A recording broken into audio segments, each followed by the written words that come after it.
Hey guys, tonight we begin with a story that lives somewhere between memory and mystery, a story that makes us pause, tilt our heads slightly and whisper to ourselves, wait, wasn't it different before? Tonight we're diving gently into the Mandela Effect, glitch in reality or false memory. A strange, fascinating phenomenon where millions of people around the world remember the same things, but differently. A phrase in a movie, a logo, a death that supposedly never happened. And yet, the memory feels so real. In tonight's peaceful journey, we'll drift through the origins of the Mandela Effect, where it all began, and move slowly into the mysteries that followed. We'll explore the strange stories of misremembered worlds, the psychology of memory, and even the philosophical and quantum possibilities that might hide behind what we call reality. We'll look at science, spirituality, and everything in between, letting each idea unfold softly, like ripples spreading across a quiet lake. So before we settle in and begin our peaceful journey, take a moment to like this video and subscribe.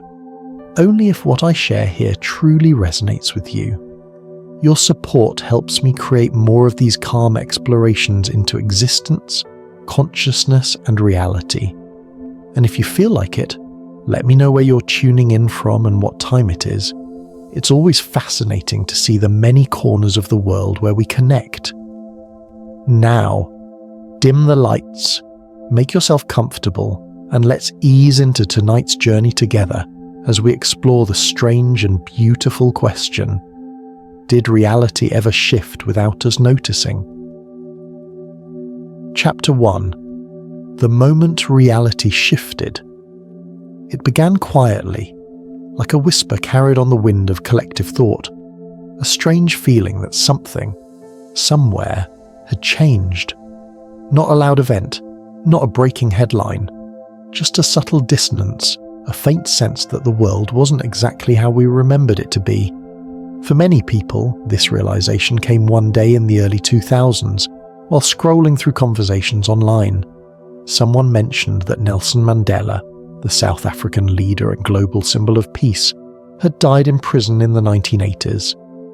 Others chimed in immediately, saying yes, they remembered that too. They could recall the funeral, the mourning, even news coverage from years before. But history said otherwise. Mandela had not died in prison. He had been released, had become president, and lived until 2013. Yet for countless people, that wasn't how they remembered it at all. They remembered something entirely different, a memory not easily dismissed. The effect was named after this moment, the Mandela Effect. Coined by paranormal researcher Fiona Broome, who was among the first to notice this shared false memory.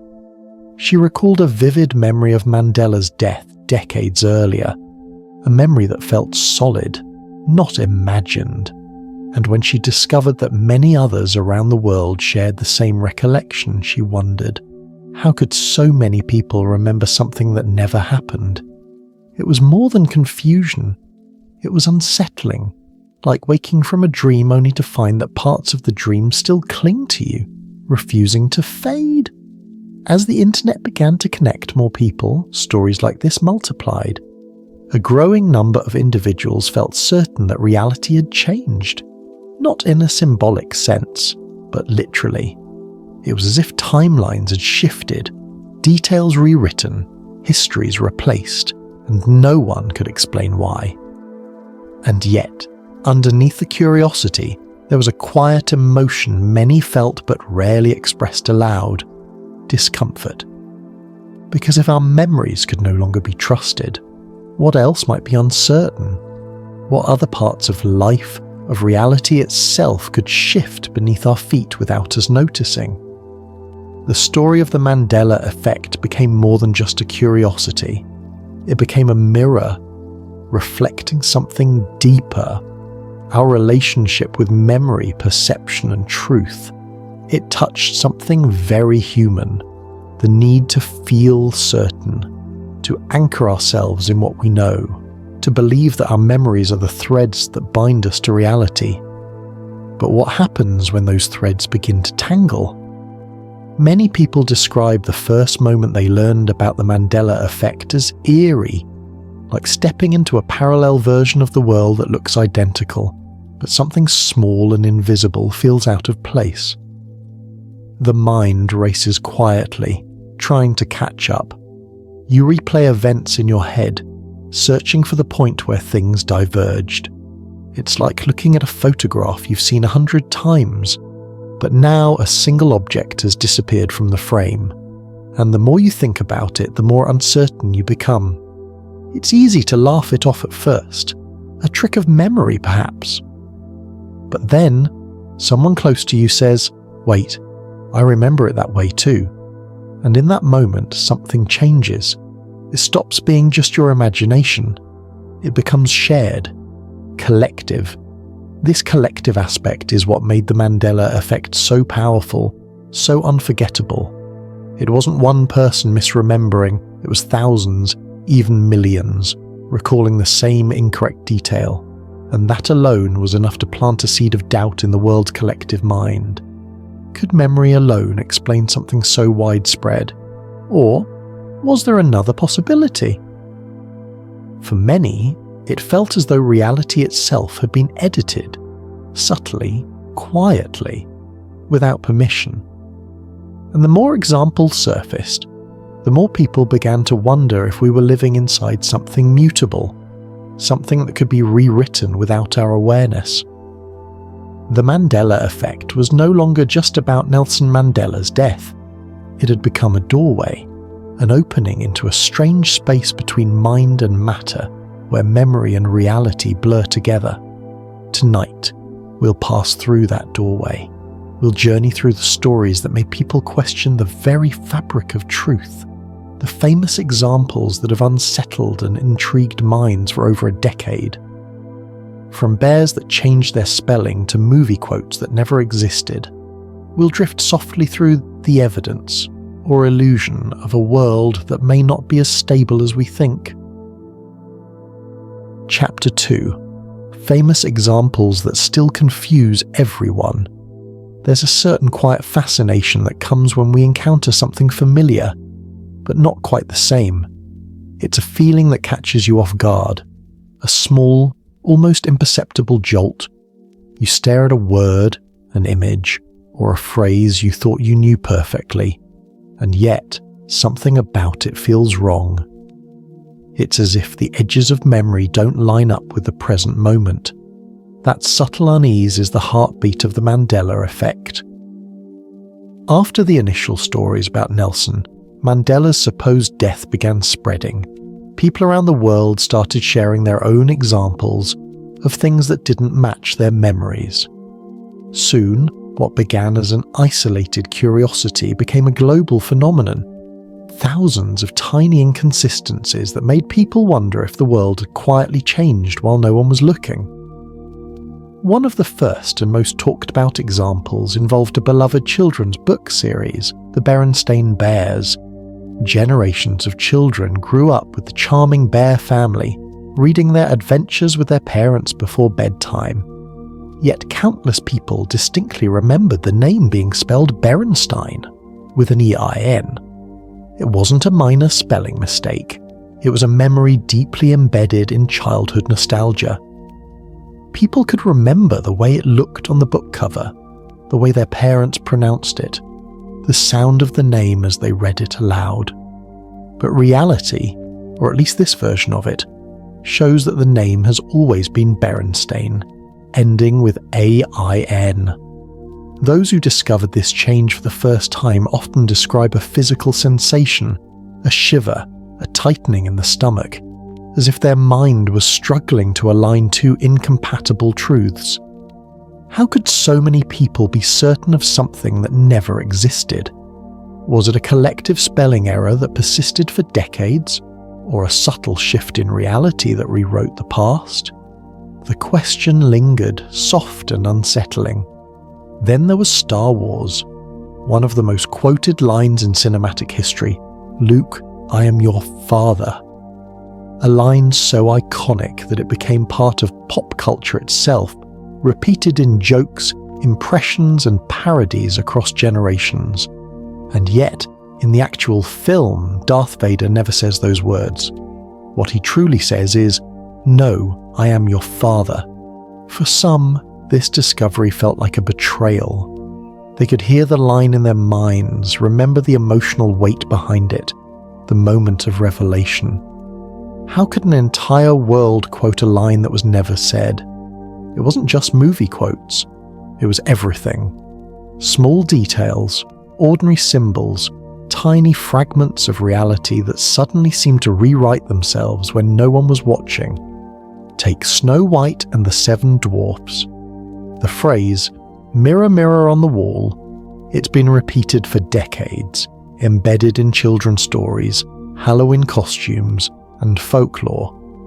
But the original line in the 1937 Disney movie is actually "Magic mirror on the wall."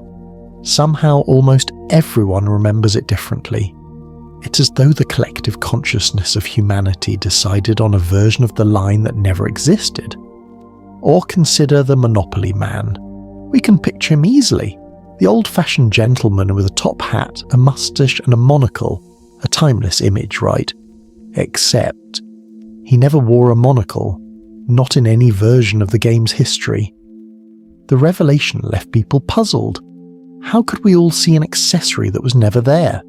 Some speculated we were confusing him with Mr. Peanut, another moustache character who actually does wear a monocle. But for many, that explanation didn't satisfy the strange feeling of displacement that came with the discovery. And then there's the Fruit of the Loom logo.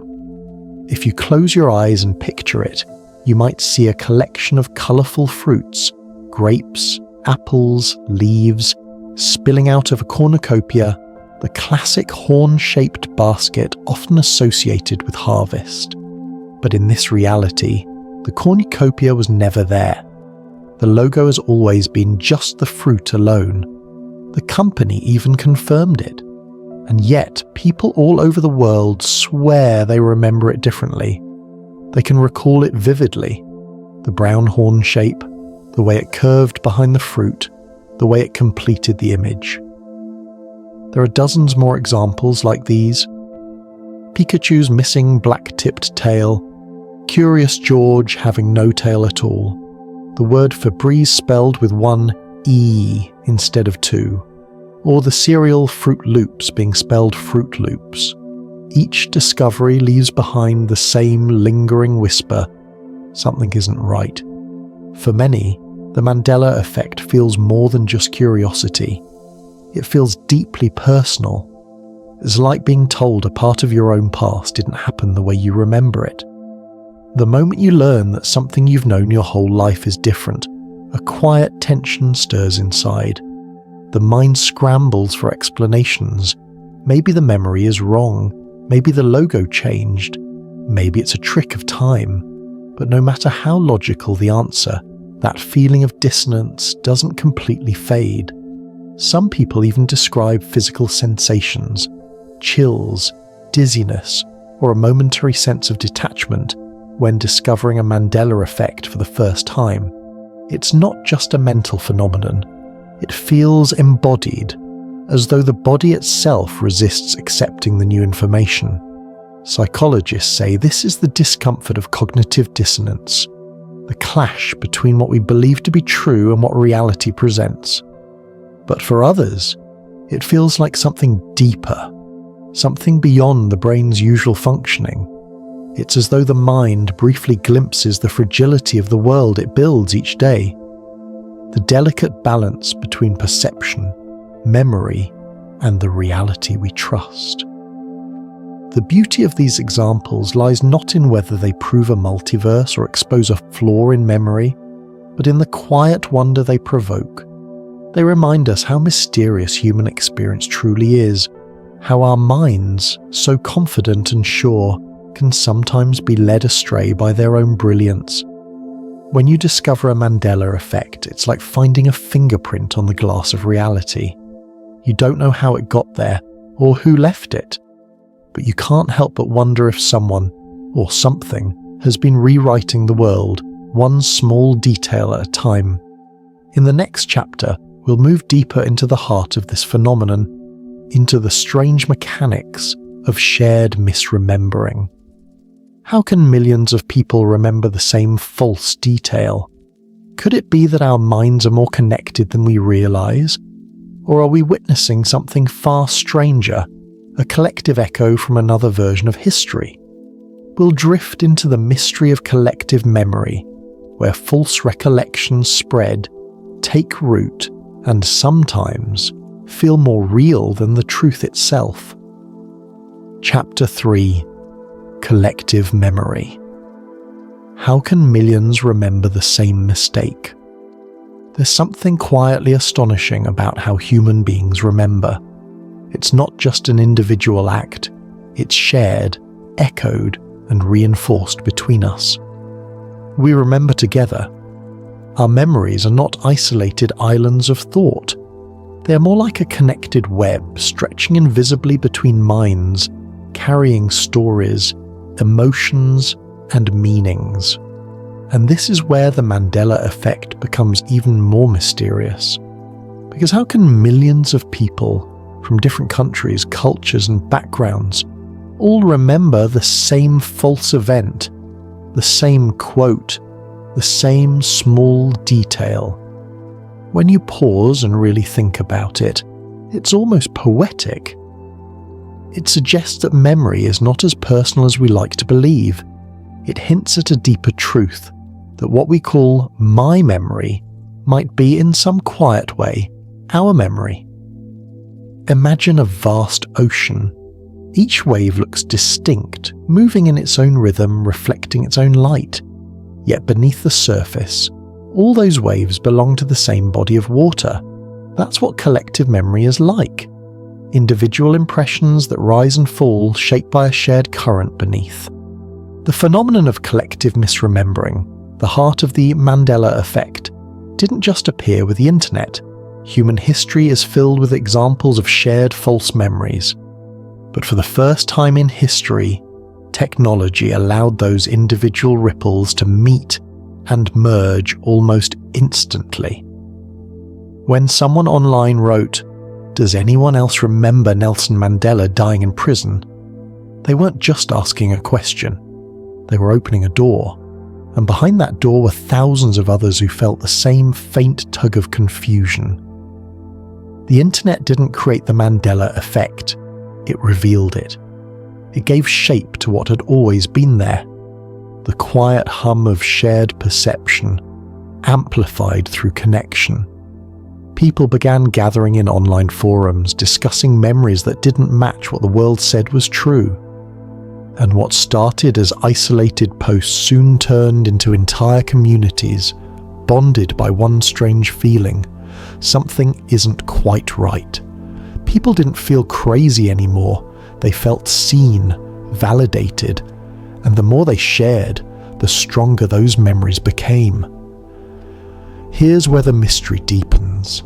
Normally we think that when someone corrects us, when we're shown proof that we're wrong, our minds should adjust.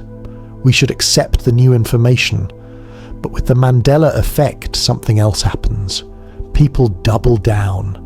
The correction itself becomes suspicious. They say, "I know what I saw." The world must have changed. And this resistance isn't stubbornness, it's emotion. Because memory isn't just information, it's identity. When someone tells you your memory's wrong, they're not just challenging a fact, they're challenging a part of you, a lived experience you once trusted completely.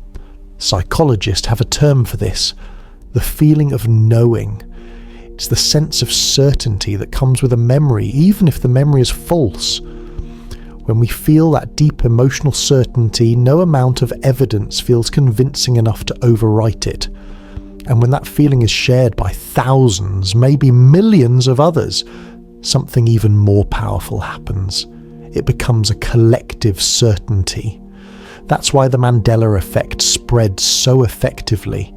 It taps into something deeply social, deeply human, our desire to find patterns together, to validate our experience through the eyes of others.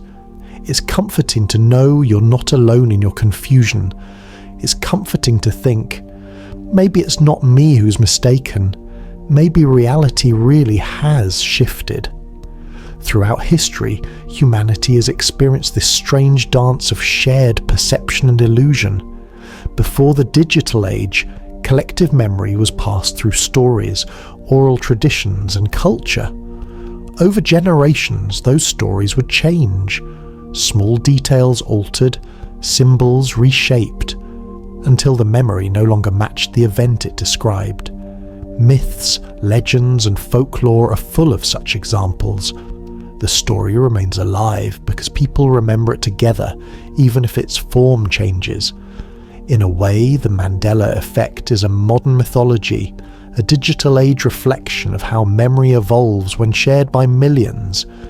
It's the ancient campfire story reborn through the glowing screen. Some scientists argue that these shared false memories are simply the result of the brain's natural pattern-seeking behaviour. Humans are wired to fill in gaps, to seek coherence. When confronted with something that doesn't make sense, like a movie quote that sounds slightly off, our minds automatically reconstruct it into the version that feels right. And when others around us agree, that version becomes solidified. The more it's repeated, the stronger it becomes. Repetition, in fact, is one of the most powerful forces in memory. When an idea or phrase is echoed enough times, even incorrectly, it becomes familiar, and familiarity feels true. That's why phrases like, "Luke, I am your father," persist even when they're factually wrong. The collective repetition carves it into our shared consciousness. But there's another layer to this, something harder to explain. Sometimes the Mandela Effect doesn't feel like a small detail misremembered. Sometimes it feels like an entire branch of personal history has shifted. People remember conversations, events, or experiences that have no trace of ever happening. They remember seeing certain logos, hearing certain songs, or living through certain events that no one else seems to recall. And when they compare notes online, they find others who share the same impossible memory. How can this be? How can two people, or 2,000, misremember the same complex event in the exact same way? Some believe the answer lies in the psychology of suggestion and contagion, that once one person introduces a vivid false memory, others unconsciously adopt it. But others sense something more profound, something unexplainable, a flicker of an alternate timeline bleeding through, a small glitch in the fabric of existence. The truth might lie somewhere in between, in that mysterious space where mind and matter overlap. Because perhaps our memories are not simply recordings, but living impressions, constantly shaped by those around us. Each time we tell a story, it changes slightly, and each listener carries that changed version forward. When you zoom out far enough, the entire history of humanity begins to look like one vast Mandela Effect, a continuous rewriting of memory through the act of collective retelling. And maybe that's what's truly haunting about it. The Mandela Effect isn't just about whether the Monopoly man wore a monocle or whether Mandela died in prison. It's about the realization that reality itself might be shaped by how we remember it, together. If enough people believe something, could it become real, at least in the realm of perception? Could consciousness itself be molding the world, one shared thought at a time? As we drift deeper into this mystery, we begin to see that memory isn't the stable foundation we once thought it was. It's fluid, fragile, and beautifully fallible. It connects us, but it also deceives us. And somewhere between those two truths lies the essence of what it means to be human, to believe, to remember, and to wonder. In our next chapter, we'll slow down and peer into the human mind itself, to understand how memory truly works. What happens inside the brain when we remember something? Why are our memories so vivid yet so easily wrong? And how does this mysterious process make us question the very nature of reality? Chapter 4. The Nature of Human Memory. Memory is a quiet, careful artist. It does not photograph the world and tuck the picture away in a neat drawer. Instead, it paints, layer upon layer, using fragments, feelings, and impressions. Each time we return to a memory, the artist touches up the painting, blending colours, softening lines, sometimes adding details that feel right, even if they never existed. That gentle, creative process is both beautiful and fragile. It is what makes us human, and it is also what gives rise to things like the Mandela Effect. At the simplest level, memory has 3 phases. First, we take something in, then we hold it for a while. Finally, we call it back. Those steps are called encoding, consolidation, and retrieval. Imagine sitting by a calm river. Encoding is the moment sunlight hits the water and forms a sparkle, a single experience caught in the light. Consolidation is the river carrying that sparkle downstream, allowing it to settle into a pool where it grows steady. Retrieval is dipping your hand into the pool later and feeling the warmth of that light again. But every time you dip your hand, the surface ripples, the light shifts, and the memory you take out may be a little different than it was before. The brain parts that do this work are like a team. The hippocampus, a small seahorse-shaped structure, is one of the lead players. It helps bind the pieces of an experience together: the place, the face, the smell, the sound.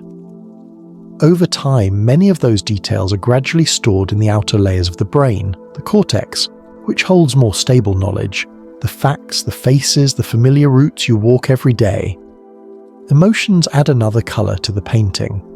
The amygdala often amplifies memories that carry strong feelings, making them brighter and more vivid. That's why emotional moments, joyful or painful, often feel impossible to forget. But memory is not a locked vault. It is open to change. Every act of remembering is also an act of recreation. Scientists call this process reconsolidation.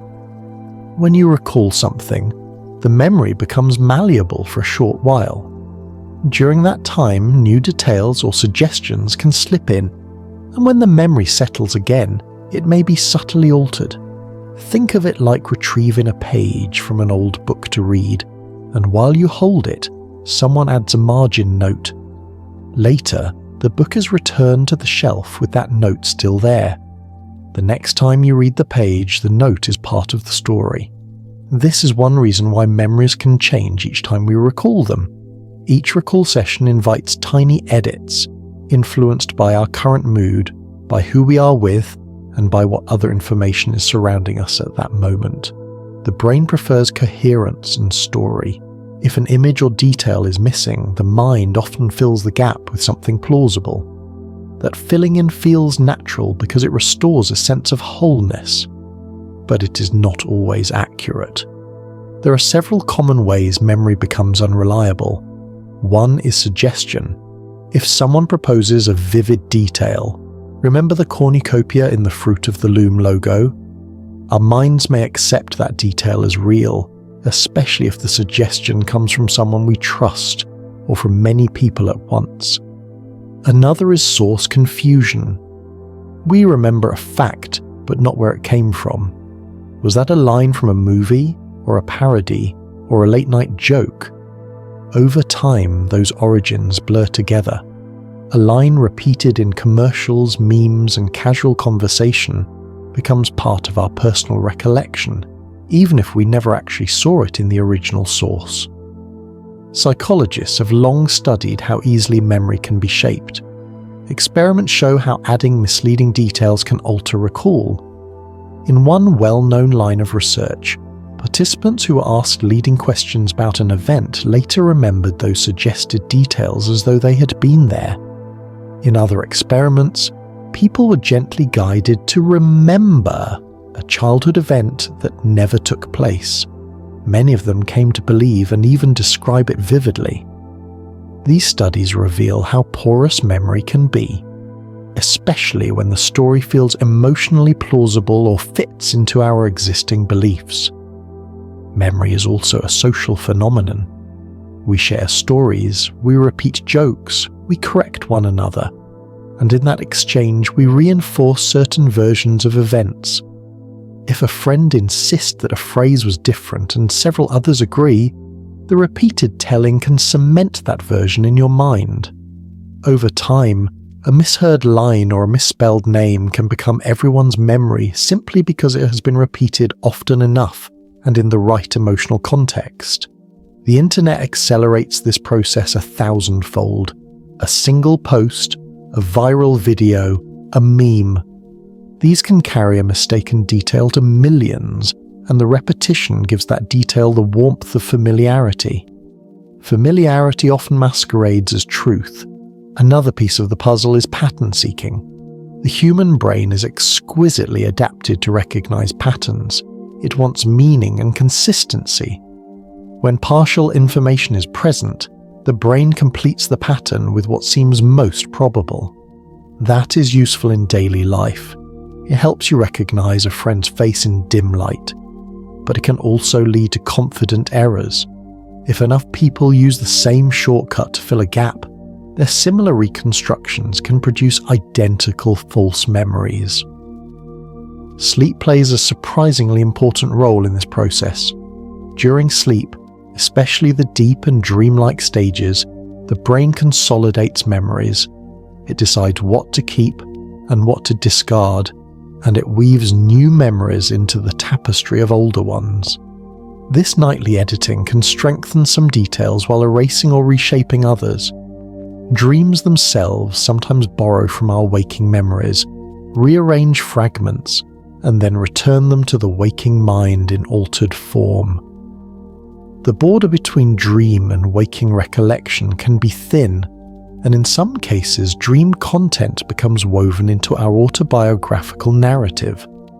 All of these natural mechanisms, reconstruction, suggestion, social reinforcement, pattern completion, the nightly work of consolidation, help explain why memory can be unreliable. They do not on their own prove the existence of alternate timelines or cosmic edits, but they do show us how memories that feel solid and real can nevertheless be mistaken.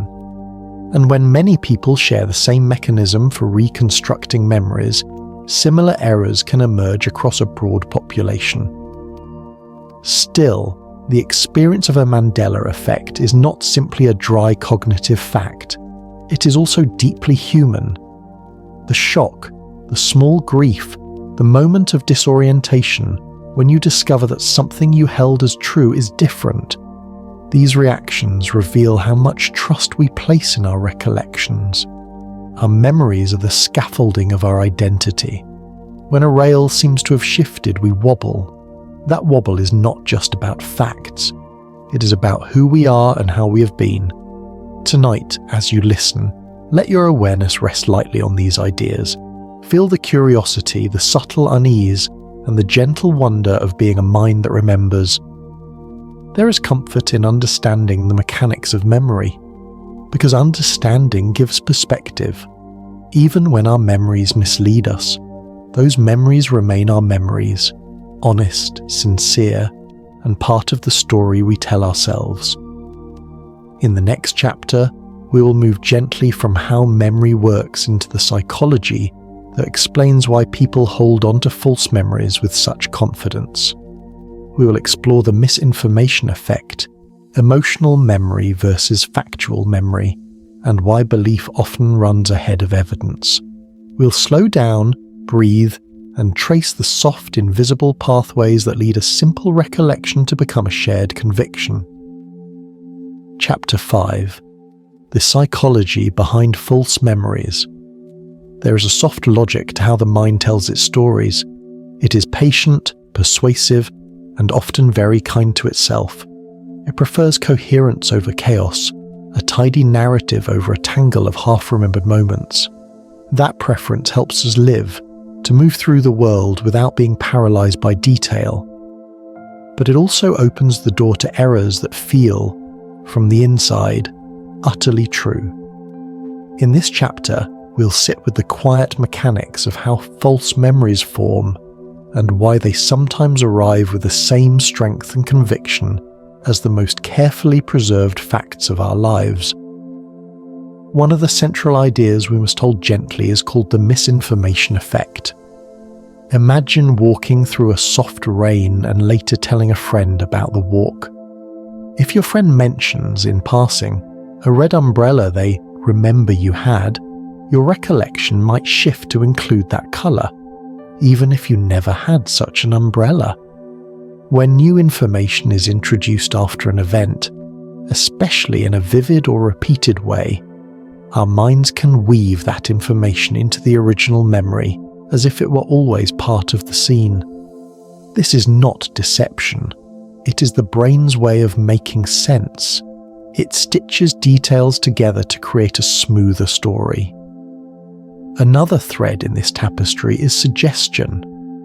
When an authority figure, a teacher, a news report, a persuasive blog post, proposes a detail, our minds often accept it without a fight. Children are especially sensitive to suggestion because their sense of source, where they heard something and whether it was imagined, is still developing. That is one reason childhood memories are both vivid and malleable. They are shaped not only by events, but by the retelling of events by adults who mean well. Emotional memory is a separate, quieter current. Emotions act like a highlighter for memory, brightening certain lines of the story and leaving others in soft graphite. Joy, fear, shame, wonder. These colour what we remember and how we remember it. Yet emotion does not guarantee accuracy. A memory tied to strong emotion feels more real simply because the brain stores it with more intensity. We remember the feeling more reliably than the fact. If you can feel the warmth of a childhood kitchen, or the chill of a rainy day in your chest, that sensation can anchor a memory in a way that makes the surrounding details seem indisputable, even if they are not exact. Nostalgia is a particularly persuasive force. When we look back on childhood, we rarely seek perfect archival truth. We seek a warm impression, a comforting narrative that explains who we were and how we became who we are. The smells, the songs, the logos and slogans from our youth carry disproportionate weight. In that glow, spelling errors, slight shifts in phrasing, or imagined accessories can feel like part of the essential picture. That is why so many Mandela Effect examples cluster around childhood icons, book titles, cartoon characters, toy logos, because those memories are stitched from emotion and repeat exposure, the perfect breeding ground for confident misremembering. Confidence in a memory is another tricky thing. We tend to equate confidence with truth. If someone insists with conviction, we often take their certainty as evidence. But psychological research shows that confidence and accuracy are only loosely linked. A person can be utterly sure of a memory and still be mistaken. That mismatch is part of what makes the Mandela Effect so unsettling. When millions of people assert the same remembered detail with equal certainty, the conviction itself becomes persuasive, even when the memory is wrong. Sometimes the way memory errs is almost elegant. Consider source confusion. Over time, the origin of a memory, a movie, a parody, an ad, a joke, can fade, leaving only the content. A line from a parody may migrate into our sense of what the original said. A satirical article might become a remembered event. The brain often retains what happened but misplaces where it came from. In the silence where source should be, the mind fills with the most plausible origin, and soon the invented detail sits comfortably in the place of truth. There are human stories that help illuminate these mechanisms. I'll tell you one that moves slowly like the tide. A man once told a group with quiet surety that as a child he had seen a famous cartoon princess with a particular dress colour during an early television debut. He described the living room, the lamp on the side table, the cup of cocoa on the armrest, each detail as clear as a photograph. When others later checked archival footage, the dress colour was different. He was stunned, but not angry. Over time, researchers and family members gently suggested other possible sources. A colouring book he had, a friend's toy, a dream he'd had that mixed with the memory. Slowly, the man's conviction softened, but the memory did not vanish. It had become part of the texture of his life. It related to childhood warmth and safety. Even when corrected, it retained its emotional truth. The fact that the colour was different in the archive did not erase the comfort he felt recalling that evening. This case shows us how memory is not merely a ledger of facts, but a map of meaning. Another gentle example involves group dynamics. In a small town, a group of friends all remembered attending a local parade that ended with a particular march past the town hall. Years later, photographs of the event showed a different route and a different conclusion. Yet when the friends gathered, each insisted on their version. As they talked, their memories converged, becoming more detailed in unison as though each had filled in gaps for the others. The act of shared recollection reinforced the incorrect details until they felt as reliable as any other personal history. This shows how social reinforcement, the repeated telling and mutual affirmation of a story, can solidify false memories into collective truth. There is also the quiet power of expectation. When people expect something to be a certain way, their perception sometimes conforms to the expectation. If you grew up with the expectation that a beloved bear family's name ended in Stein, your mind will smooth over discrepancies to match that pattern. Expectation guides attention. Attention determines what is encoded, and encoding determines what we later recall. All these psychological features do not trivialize the emotional impact of discovering a Mandela Effect. They explain it without diminishing it.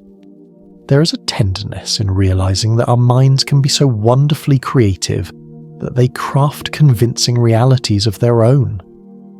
There is also a humility in accepting that memory is a collaborative project, a personal archive edited by emotion, conversation, culture, and time. As you breathe now, let these ideas settle like soft dust motes in a sunbeam. Know that human memory is at once fallible and precious. It shapes identity, it comforts, and it sometimes leads us gently astray.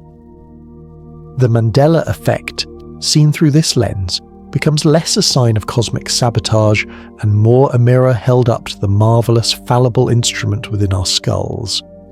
Later, when we continue, we will drift naturally into how the modern world amplifies these processes, how suggestion and repetition travel at light speed across screens, how echo chambers can turn a whispered memory into a chorus. There we will explore the internet's role in turning private misrememberings into public phenomena, and how digital life shapes what we think we know. For now, rest with a quiet rhythm of understanding. Memory is malleable, and malleability is part of being alive. Chapter 6. The Power of Suggestion and the Internet's Amplification. There is a gentle, almost invisible current that runs through conversations, stories, and the glowing screens we hold each day. It is the current of suggestion, a simple nudge that steers thought, soft as breath, yet potent enough to reshape what we believe. When that current meets the vast ocean of the internet, its influence multiplies. Alone, a suggestion may drift and fade. Online, it can swell into a tide that touches millions. Tonight, we will follow that tide, quietly and closely, and notice how small prompts can become shared certainties. Suggestion works because our minds prefer answers to uncertainty. A single suggestion often arrives wrapped in confidence, an offhand comment, a correction, a casually repeated line. Our brains, eager for coherence, often accept this gift without rigorous inspection. If someone tells you they remember a logo with a cornucopia, your mind might supply the image to see if it fits with all you know. If enough people say the same thing, the image feels not only plausible but familiar. Familiarity breeds acceptance, and acceptance starts the gentle process of incorporation. The internet accelerates all of this like wind across a calm sea. Ideas travel faster and wider than ever before. A single post on a forum, a short clip shared across platforms, a viral thread. These act like seeds carried by an immense digital wind. They land, root, and sprout. People gather around them to compare notes, to add their versions, to tell the same story with slight variations. In these gatherings, the story gains texture, colour, and confidence. What began as a tentative memory becomes an anthem for those who remember the same way. There is a soft psychology behind that gathering.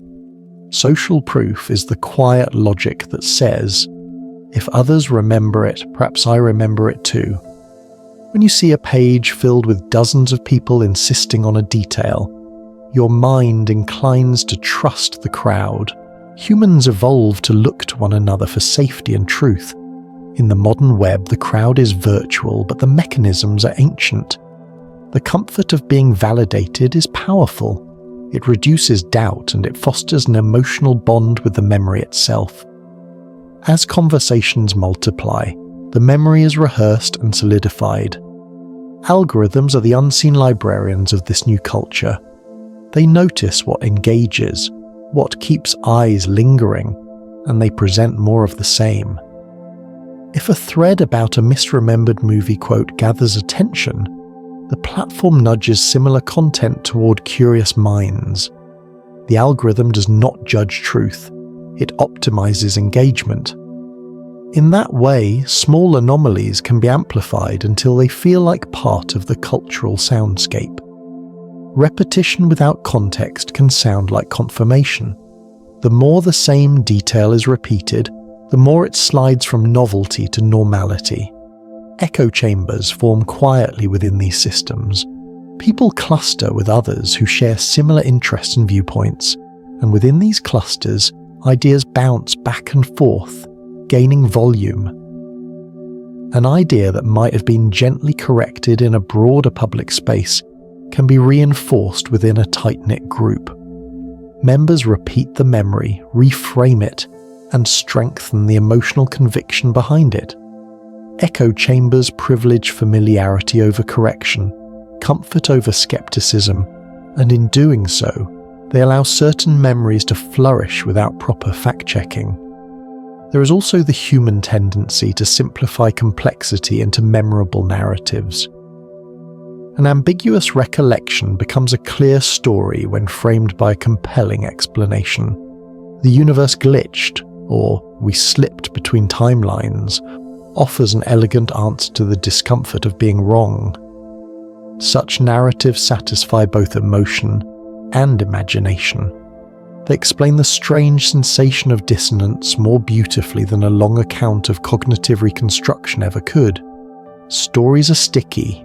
They hold. This is why metaphors of glitches, simulations, and alternate realities have such traction. They're not merely fanciful. They are comforting maps for navigating uncertainty. Influencers and charismatic storytellers play a notable role. A compelling voice, speaking with calm authority, can persuade a wide audience in minutes. When a respected creator or a popular channel presents an example of the Mandela Effect in an engaging way, many viewers accept the framing. It feels safe to trust a voice that explains the mystery with clarity, even if that clarity simplifies complex cognitive science. The internet rewards shareability, and shareable explanations tend to be neat and emotionally satisfying. Once a persuasive narrative is spread, people begin to adopt not only the memory, but the interpretation that goes with it. Misinformation too thrives in this environment. Not all misinformation is malicious. Much of it spreads through benign error. A mislabeled image or an incorrectly remembered lyric may be posted with genuine belief. When that post is liked, commented on and shared, the error is bundled with social approval. Over time, those repeated errors accumulate, masquerading as consensus. And when correction arrives, a factual source, an archival clip, it often meets resistance. Corrections rarely travel as swiftly as the original, emotionally resonant story. The rebuke can feel like a cold rain on a warm memory, and people instinctively shelter under the story that felt right. The internet also gives rise to what we might call memory co-creation. Communities form around shared recollections, and members co-author a version of the past through their interactions. Each comment, each embellished detail, is an edit to the communal document of memory. Over months and years, this document becomes a cultural artifact, one that reflects not the original event, but the collective way it is now remembered. In that sense, the Mandela Effect is as much a social phenomenon as a cognitive one, a collaborative fiction born of repeated human interaction. Bots and bad actors sometimes stoke the fire. Automated accounts can amplify fringe ideas, creating the impression of a larger base of belief than actually exists. While most Mandela Effect communities are organic, the ease of manufacturing consensus with automation is a reality to be mindful of. When a machine amplifies a claim, it can produce a false sense of widespread acceptance that nudges human observers toward agreement. The interplay of organic memory and inorganic amplification is one of the subtle complexities of the modern age. Another modern factor is the ease of selective archival. When something is questioned, people often search for proof, clips, scans, advertisements, old photos. The absence of easily accessible evidence can fuel suspicion. If I remember a line and cannot find it online, did the world change? Or did I misremember? The internet's partial record, abundant in some areas, scarce in others, can inadvertently encourage belief in alteration. Archival gaps are not necessarily evidence of change, yet they feel mysterious in their silence. All this does not mean that the internet is solely to blame. It is a mirror and a lens. It reflects our tendencies while magnifying them. The same human instincts that led us to share stories around a fire now lead us to share them across continents. The structure of our networks, who we follow, who follows us, what content is promoted, shapes the stories we encounter. In the quiet, private moment when you read a thread and feel your certainty settle around a remembered detail, know that you are participating in an ancient human ritual, though the stage is new. There is a tenderness to understanding these mechanisms. For those who first felt shaken by a Mandela Effect, the explanation may be calming. The world is not necessarily brittle or malevolent. Often it is simply complex and social. For others, the explanation may feel like a loss, the fading of a magical possibility. Both responses are valid. The important thing is to hold the experience gently. Curiosity, not judgment, reveals the most. As you listen now, feel the slow rhythm of these ideas. Notice how suggestion arrives quietly, and how the internet offers a chorus that can either soothe or excite. Notice how a single shared memory can become a beacon for connection. People saying, in effect, "You're not alone in your recollection." That warmth is human and deserves care even when the memory itself is incorrect. Later in our journey, we will explore how culture and marketing add another layer to this process, how logos change, how advertising evolves, and how familiarity and design choices nudge our recollections. We will examine the cultural life of memories and the ways that collective imagination reshapes the small things we all once thought were fixed. For now, breathe deeply and let the calm realization settle. The internet is powerful at knitting minds together, and suggestion is its thread. Chapter 7: The Cultural Side of the Mandela Effect. There is a gentle, almost secret life that lives inside culture. It moves slowly through billboards, jingles, Saturday morning cartoons, and the toys kept in old boxes in basements. Culture is the quiet hand that arranges the world we remember. It chooses which images to repeat, which sounds to hum, and which little details to let slip away. When we talk about the Mandela Effect, we're often really talking about this invisible curator, the ways culture shapes and reshapes the small things that stitch our memories together. Think of logos and packaging as soft anchors in the landscape of childhood. A cereal box with bright colours, a toy chest with a mismatched sticker, a nightlight casting a familiar glow. These everyday objects become scaffolding for memory. They're touched, smelled, and often seen again and again. Over the years, companies redesign their logos to feel modern, printers change fonts, and marketing teams smooth out details that once seemed important. To an adult looking back, those changes can feel like betrayal. The logo you loved as a child isn't quite the same, and your mind reaches for the version that fit your story. That sensation, the small ache of recognition missing a piece, is fertile ground for Mandela Effect moments. Marketing is especially nimble at this. Brands evolve to stay fresh, and sometimes they simplify.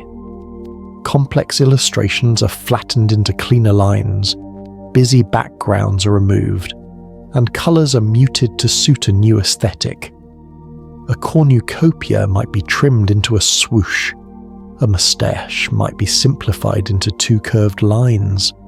When these edits happen slowly over years, the mind sometimes fills the gaps backward, imagining the older image with details that never existed. It's not that the past was erased on purpose. It's that the story of the past has been retold in a different voice. Movies and TV add another layer. Films are not static objects. They are lived experiences. We first see them in different places. A theatre's flickering light, a living room TV, a late-night sketch show that riffs on a famous scene. Sometimes we encounter a line in a parody before we hear it in the original, or a trailer edits a phrase into a new rhythm. A misheard subtitle or a dubbed version in another language can change the way a line settles into memory. Over time, that mixed exposure can produce a confident recollection of a line as it never was. Cultural repetition, friends quoting a parody, a late-night host repeating a slightly changed phrase, cements the altered version into the communal record. Reboots and remasters complicate this further. When studios re-release films with cleaned-up effects or new edits, a generation may form an attachment to one cut while another remembers the original differently. Home video releases, director's cuts, and streaming versions may include or omit small moments. If you first knew a film from a bootleg VHS with cropped credits, your memory will hold that cropping as part of the film's identity. When a cleaner digital archive appears decades later, the discrepancy feels uncanny, as if someone had tidied up a family photo and lost the corner you always trace with your finger. Language itself is alive and shifting. Translation choices change things. A line that sounds crisp in one tongue may be softened in another.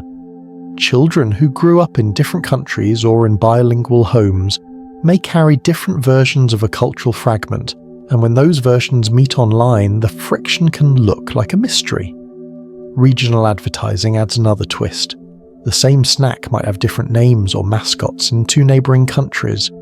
When people compare notes, small differences become evidence for something bigger, when in truth they are the natural result of cultural variation. Sometimes, entire industries conspire, not intentionally but by the nature of how they work, to create confusion. Consider jingles and slogans. A catchy tune can live for decades, but its lyrics often get shortened in casual speech. People trim lines, hum refrains, and forget a final flourish. Later, when someone tries to recall the full jingle, they reconstruct it from the hummed fragments, filling in words that fit rhythmically. That reconstructed jingle feels authentic because it matches a familiar cadence, even if the original used a different line. Over years of repetition, the hummed version becomes more common than the recorded one, and the hummed version becomes the remembered truth. Pop culture's love of parody and homage also plays a role.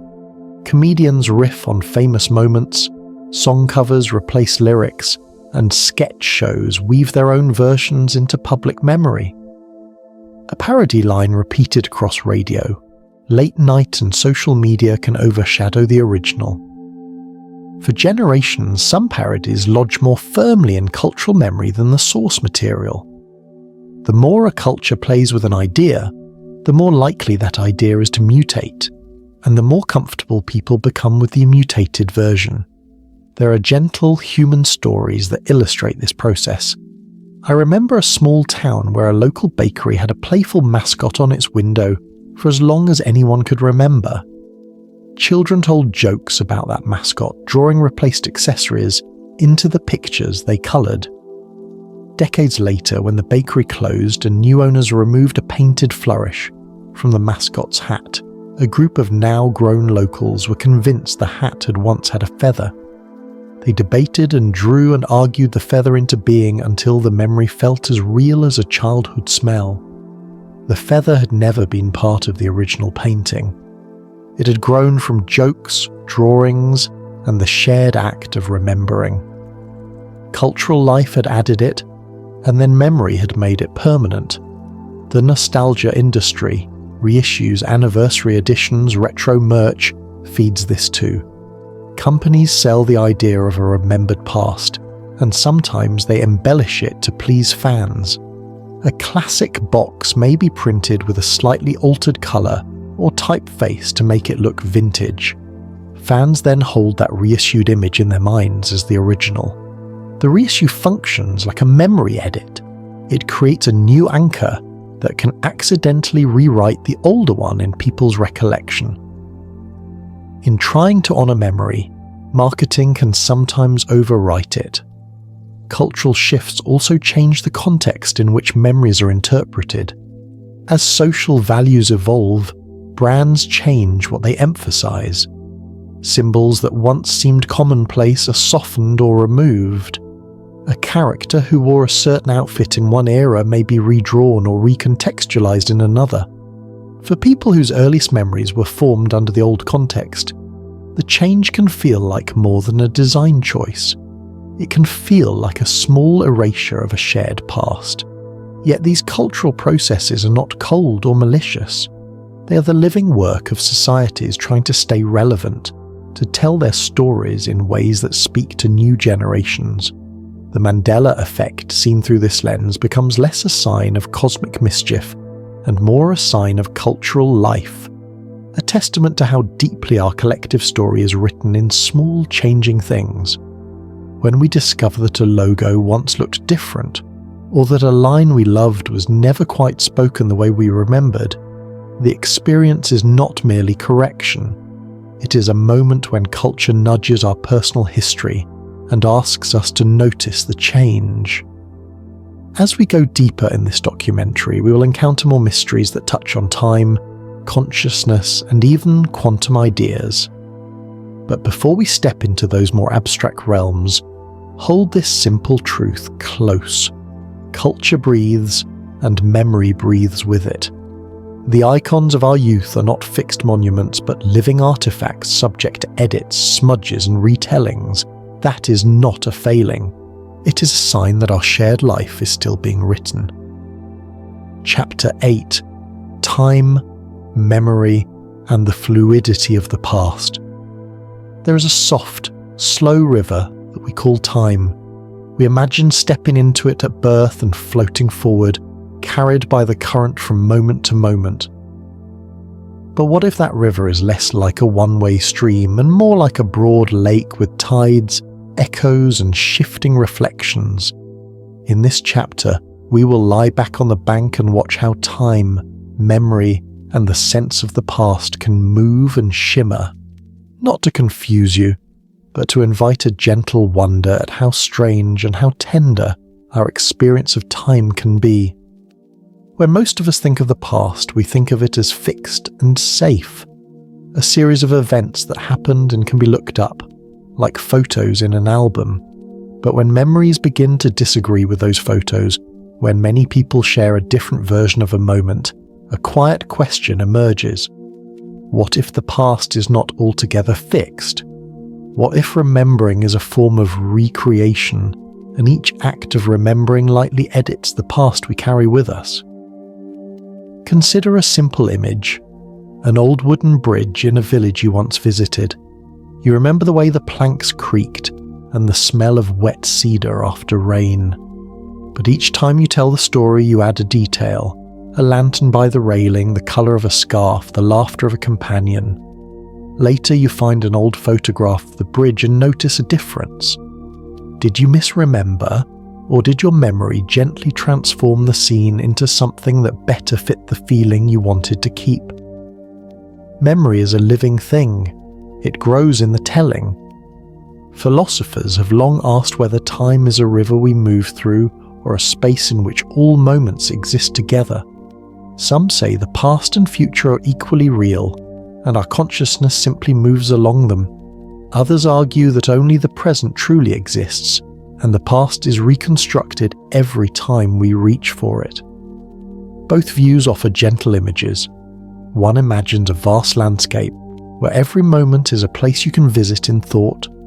The other imagines a single, endless present that continually reshapes itself with each new breath. There is also a subtle scientist's voice that enters this conversation, whispering about the ways observation matters. In certain corners of physics, observing something changes it.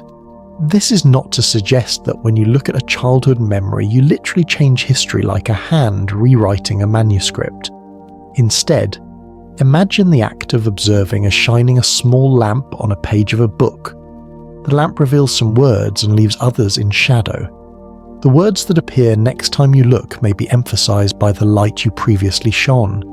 Observation, in that soft sense, participates in what becomes remembered. Retrocausality is a delicate idea you may have heard as a whisper in late-night conversations. The possibility that effects can run backward, that later events might influence earlier ones. In everyday life, this feels strange, almost magical. Scientists who explore such ideas do so with careful equations and cautious language. For our purposes, the value of the idea lies more in its invitation to reimagine causality, not as a rigid chain, but as a web of relations where influences can be more complex than simple past-to-future lines. It opens a small space for wonder. What if the way we rehearse the past now subtly shapes how that past continues to exist in our minds? There are human stories that bring this softly into the realm of the heart. I will tell you one that is both quiet and clarifying. An older woman, a retired teacher, kept a stack of letters from her childhood. For years she believed one of the letters mentioned a particular event, a school play with blue curtains, and she would tell the story to grandchildren, describing the exact shade of blue as if she could still see it on stage. One rainy afternoon, while sorting the letters, she found the original note. It described the play, but the curtains were green, not blue. She was surprised, and a small sadness rose in her like the memory of a missed step. But instead of feeling cheated, she found that the blue had not been false. It had been meaningful. The blue had been the colour she felt in that memory, the warmth of applause, the glow of childhood comfort. The photograph did not erase the blue feeling. It simply showed that memory and feeling are different kinds of truth. The past, in this way, is both document and emotion, and both matter to the story of who we are. Déjà vu offers another gentle window into this mystery. That sudden, inexplicable feeling that you have lived something before can be disorienting, but it can also be strangely comforting. Some researchers trace déjà vu to minor timing mismatches in how the brain processes experience, a brief echo that makes the present feel like an old song. Others listen for the poetic meaning, a brief slipping of the seams in the fabric of time, a whisper from a larger continuity. Whatever explanation you prefer, déjà vu reminds us that the boundary between past and present is often porous, and that our sense of time is as much sensation as calendar. When we remember together, the fluidity becomes social. Stories told around tables, anecdotes posted on forums, and shared childhood jokes fold into a communal past. A town might agree that the old cinema had a tall marquee when in fact, historical records show it never did. The communal story has its own life because it carries the collective values and feelings of the group. Over time, the communal memory may feel truer than any single photograph because it functions as identity, a shared way of being in the world. There is a practical lesson hidden in this gentle mystery. When we discover that our memories differ from others' memories or from archives, there are many ways to respond. We can react with anxiety, feeling betrayed by our own minds, or we can respond with curiosity, recognizing the beautiful complexity of being a remembering creature. We can hold both gentleness for ourselves and openness to evidence. We can ask questions without the need to erase the emotional truth of what we recall. Doing so keeps us connected to both reality and meaning. As we listen now, allow your breath to match the rhythm of these thoughts. Notice how time can feel like a fixed path at one moment, and like a field of overlapping impressions the next. Let the idea sit softly, not as a threat to certainty, but as an invitation to wonder. There is a certain relief in accepting that the past can be both tenderly personal and publicly recorded, both malleable and anchored. Ahead, our journey will touch even stranger territory, multiverses, quantum curiosities, and simulation metaphors that many find comforting and others find unsettling. We will walk there slowly, with care, exploring why such ideas captivate the imagination and what they may tell us about the relationship between mind and world. For now, rest in the thought that memory and time are not enemies of truth, but companions on a path of unfolding understanding. Chapter 9: Quantum Theories and Parallel Realities. There is something quietly magnetic about the idea that somewhere, just out of sight, another version of events is unfolding. It speaks to a human longing for possibility, for the sense that small choices, small differences might give rise to whole other lives. When we bring quantum ideas into the conversation about the Mandela Effect, we are not simply chasing science fiction. We're using metaphors from the edges of physics to imagine how reality might be richer and stranger than everyday life suggests. Tonight, we will walk through those metaphors slowly and gently, honouring both the wonder they inspire and the caution they deserve.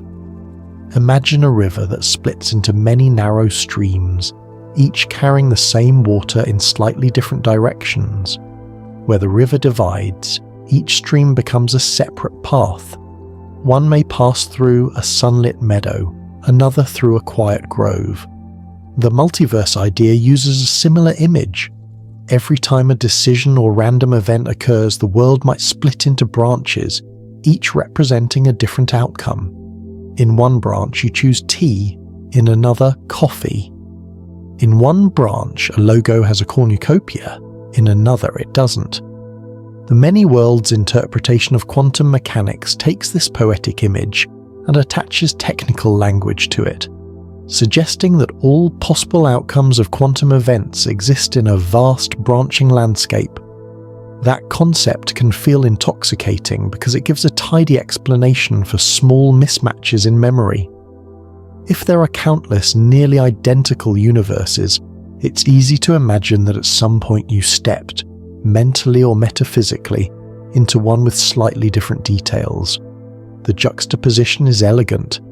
Perhaps you remember the Berenstain spelling because your consciousness once hovered in a branch where the name took a different form.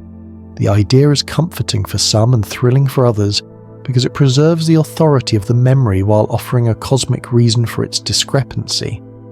But metaphors from quantum physics need gentle translation when they move into everyday life. In the microscopic world, quantum particles behave in ways that defy classical intuition. They can exist in multiple states at once, what physicists call superposition, until they are measured. When a measurement occurs, the system appears to choose one outcome. This is not a theatrical convention, but a mathematical description of how our best models predict outcomes for tiny systems. The act of observation seems tied to the behavior of the system, and that observation-dependent behavior is one of the reasons scientists and philosophers alike have speculated about how the observer plays a role in shaping reality. Many people intuitively turn this into a poetic claim. If observation influences the quantum world, could consciousness influence the macroscopic world too? Could our everyday acts of remembering act like tiny observations that favour one branch of reality over another? It's a beautiful image, and it invites us to think of consciousness not as a passive witness, but as an active participant. Yet scientists caution that applying quantum ideas directly to large-scale history or memory is a stretch.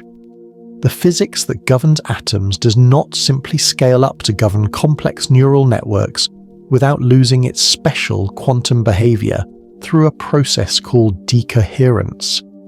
Decoherence gently forces quantum possibilities to settle into the classical world we experience, smoothing out the multiple options into a single stable reality. Still, metaphors have power. They allow us to explore emotional truths even when their literal application is uncertain. When someone hears the multiverse explanation for a Mandela Effect, they often experience relief. It lets them keep the truth of their memory without insisting that their mind is flawed. It transforms a cognitive puzzle into a cosmic mystery, less a failing of recall and more a brush with the grand architecture of possibility. There are other quantum-flavoured images people use. Superposition can be pictured as a coin spinning in the air. Until it lands, both heads and tails are possible. The observer effect is like the act of looking at the coin mid-spin, influencing where it ultimately settles. In the context of memory, some imagine that memories exist in fuzzy superpositions until the moment we recall them, and that our act of remembering collapses the memory into a single, definite version. If different people collapse the same fuzzy memory in different ways, their recollections diverge. This idea, poetic and calming, frames memory as an active process tied to attention and intention. Yet for those who prefer scientific rigour, there are sobering cautions. Quantum interpretations do not yet provide a practical mechanism for macroscopic timeline shifts. The many-worlds idea, while mathematically coherent for quantum systems, does not offer an easy way to jump between branches. Even if branching universes exist, there is no evidence that human consciousness can cross from one branch to another. Physicists ask for testability. Can a theory make predictions that could, in principle, be falsified? Multiverse ideas often sit outside that practical testability, which is why many scientists treat them as intriguing possibilities rather than established facts. There's also a philosophical dimension that draws people in.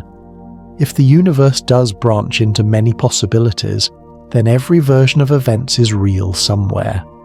That notion expands the meaning of memory. Your remembered world exists, in a sense, in at least one corner of the cosmic tapestry. For some, this is a comforting reconciliation. For others, it raises existential questions about identity and responsibility. If all possibilities are realized, what does choice truly mean? We should also gently acknowledge the human stories that bring quantum metaphors into the realm of experience. Consider a woman who grew up certain that a particular childhood cereal box featured a smiling farmer with a hat. One afternoon, she sees an archive image without the hat. The discrepancy leaves her unnerved.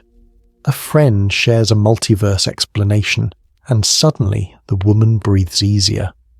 The idea that another version of her childhood exists somewhere gives dignity to the memory she carries in her chest. Whether or not the multiverse is literally true, it offers a narrative that restores meaning to the feeling of dissonance. It reframes confusion as evidence of a grander cosmos rather than a failing of perception. That reframing is part of why quantum discussions persist in Mandela Effect conversations. They offer expansive, almost sacred stories that satisfy emotional needs. To belong to an unfolding mystery, to feel that personal memory matters on a cosmic scale, to imagine that the world is not entirely fixed, but alive with possibility. These imaginative moves are not scientific errors so much as human responses, ways of making sense of a world that often refuses simple explanations. As we listen now, take a gentle breath and let these images float by like lanterns on water. Appreciate both the mathematical elegance of quantum theory and the comforting narrative that multiverses supply. Hold the skepticism and the wonder side by side. It's possible to be scientifically cautious and spiritually curious at once. Both ways of looking bring value. The scientist's caution protects us from overreach, and the dreamer's imagination keeps our sense of awe alive. Soon, we will turn from the branching rivers of quantum thought to another powerful metaphor, the simulation hypothesis, where glitches are not cosmic branches but programmatic mirrors. We will step into that idea slowly, examining why it appeals so strongly and what it might mean for how we live. For now, let the idea of parallel realities settle like a soft, luminous tide. Mysterious, intriguing, and not yet claimed as proof or disproof, but a friend to the imagination. Chapter 10. The Simulation Hypothesis. Is it just a glitch? There's a quiet appeal to the idea that the world might be like a story run on a vast invisible machine. The simulation hypothesis imagines our reality as software, complex, layered, and occasionally buggy. It asks a gentle, unsettling question. What if the odd hiccups we call Mandela effects are not merely errors of memory, but small signs of a larger architecture at work? Tonight we'll walk through that thought slowly with softness and curiosity, honouring both the comfort it can bring and the doubts it raises. The simulation idea is simple in form and enormous in effect. Picture a child building a model city inside a diorama lit from above. The child arranges streets, places tiny houses, and watches small figures move. To the figures, their world seems complete and absolute. From the outside, though, the child can lift a roof, repaint a wall, or change the weather with a hand. The simulation hypothesis places us inside a far more sophisticated diorama, one possibly running on computations we can scarcely imagine. If someone up above edits a texture or updates a line of code, that tiny change could ripple down and feel to us like a memory that no longer matches the present. A missing monocle, a subtly changed logo, a shifted line in a movie. Perhaps these are like textures repainted between saves. Why does this idea captivate so many people? Part of its power is narrative elegance. It gives us a single, sweeping explanation for strange coincidences, shared false memories, and unshakable feelings of déjà vu. It reassures by making sense of anomaly. If the universe is a program, then bugs are normal. If the universe is software, then inconsistencies in memory might be like corrupted files or patches applied unevenly. The simulation story preserves the integrity of our subjective experiences. Your memory was real in a way, while offering an external reason for why the archive no longer matches the lived moment. They are thoughtful minds that take the simulation idea seriously in a philosophical, even scientific way. They point out that with the growth of computing power, it is not inconceivable that advanced civilizations could one day run highly detailed simulations of entire histories. If such simulations are possible, and if they would be created in great numbers, the argument goes, then statistically it might be more likely that we exist in one of those simulated histories than in the single base reality. This reasoning is careful and mathematical in its origin, not a crackpot story spun in a late-night chat. Yet like all big ideas, it stretches beyond strict proof into speculation. Even so, the simulation hypothesis has limits and invites important questions. If we are in a program, who wrote it and why? Is the simulation running for research, entertainment, or something else entirely? More practically, can we test the idea? Science asks for predictions and experiments. Some theorists have proposed clever tests, searching for unusual patterns in cosmic rays or trying to find resolution limits to space itself, but no conclusive evidence has been found. The most serene conclusion is this: simulation offers a poetic possibility, but it is not yet a scientific fact. There is an emotional honesty to the simulation story that explains its popularity. Life is uncertain. Our minds crave frameworks that make sense of oddness. When a person discovers a Mandela Effect that rattles them, the thought, maybe this is a glitch, can comfort. It externalizes the anomaly. Instead of thinking, my mind betrayed me, one can imagine, something outside my mind changed. That shift preserves dignity and reduces shame. It is easier to accept being misled by code than to face the fragile quirks of cognitive machinery. Stories help make this real without requiring proof. Imagine a woman who always remembered a beloved candy wrapper with a particular stripe. One day, she asks an old friend about it. The friend says it never had that stripe. They laugh, then grow quiet, both feeling that small, odd tug of disbelief. A week later, the woman dreams of a factory line and a light flicker. The dream is oddly vivid, and she awakens comforted by the simulation framing.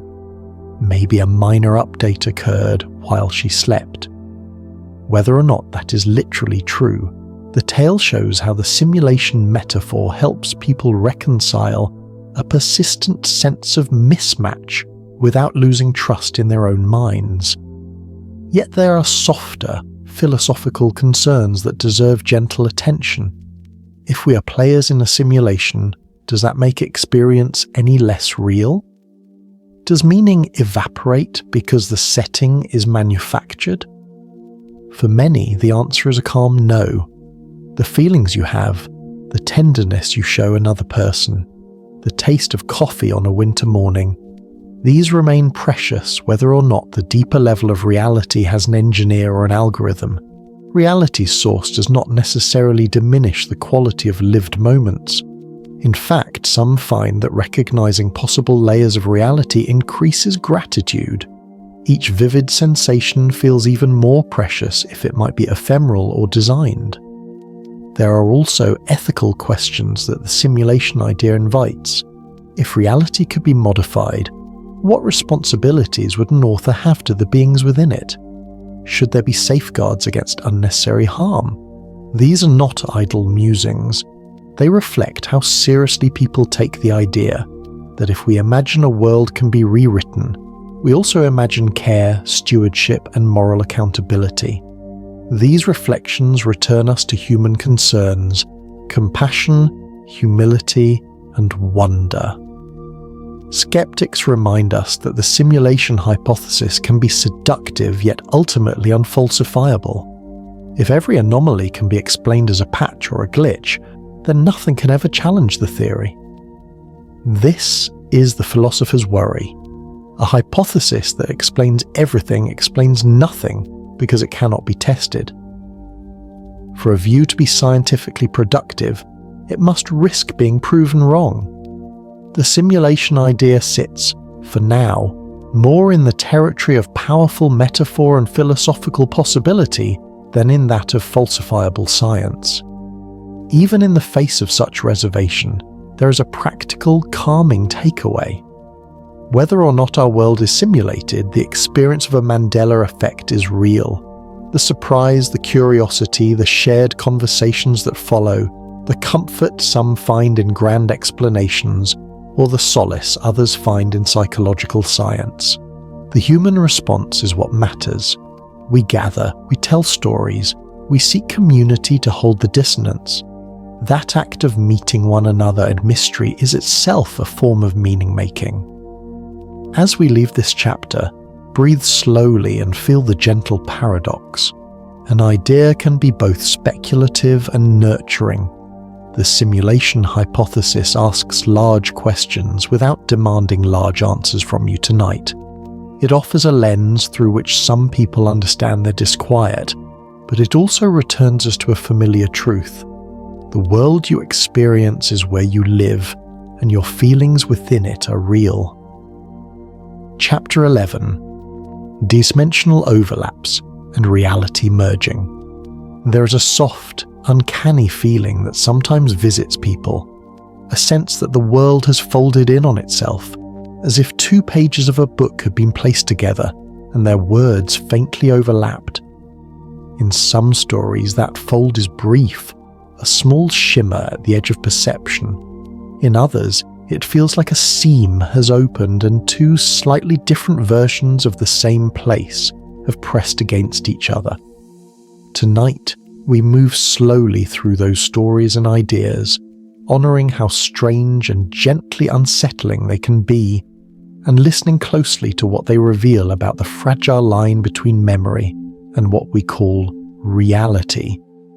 People who speak about dimensional overlaps often do so in a hushed tone because the experience feels private and at times dangerous to explain. They describe moments when familiar things are not quite familiar. A street sign with a different name, a childhood home with a door where there used to be a window, a song playing with slightly altered lyrics. These shifts are rarely dramatic. They are small, intimate edits to the texture of life, yet they carry a deep emotional weight. Imagine walking into your kitchen and finding the salt shaker moved by 1 centimetre. Alone, that would mean almost nothing. But if every detail that once anchored you is subtly altered, the world becomes slippery and your trust in it loosens. One kind of story people tell is the timeline slip. Perhaps you wake from a nap and notice a photograph in the living room that you swear wasn't there before. Or you remember a conversation with a colleague about a project that, when checked, has no record. The memory is vivid, the voice in your ear, the coffee steam, but the external record refuses to match. In some accounts, the changes are so precise that people can't help but check archives, search old receipts, or call friends to confirm. The more they search, the more the discrepancy stands alone, like a small stubborn stone in calm water. Another theme is overlapping realities during large energetic events. Some report that during storms, eclipses, intense meditative states, or major global events, the borders between what was and what is feel thinner. The world seems more malleable in those moments, as if the ordinary seams that hold daily life together loosen briefly. Whether this is metaphor or a literal shift is debated in quiet corners of conversations. Regardless, the subjective experience is powerful. people often describe feeling both awe and vulnerability. Awe at the sense of something larger touching the world. Vulnerability because the familiar map of life no longer feels entirely trustworthy. Across cultures and centuries, myths carry echoes of these ideas. Stories of layered worlds, heavens above, underworlds below, and subtle regions in between appear in many traditions.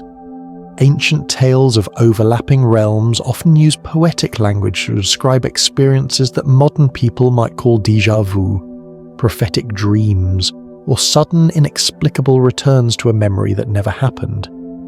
These myths suggest that humans have always noticed the seams in reality and have tried to explain them with the language available at the time.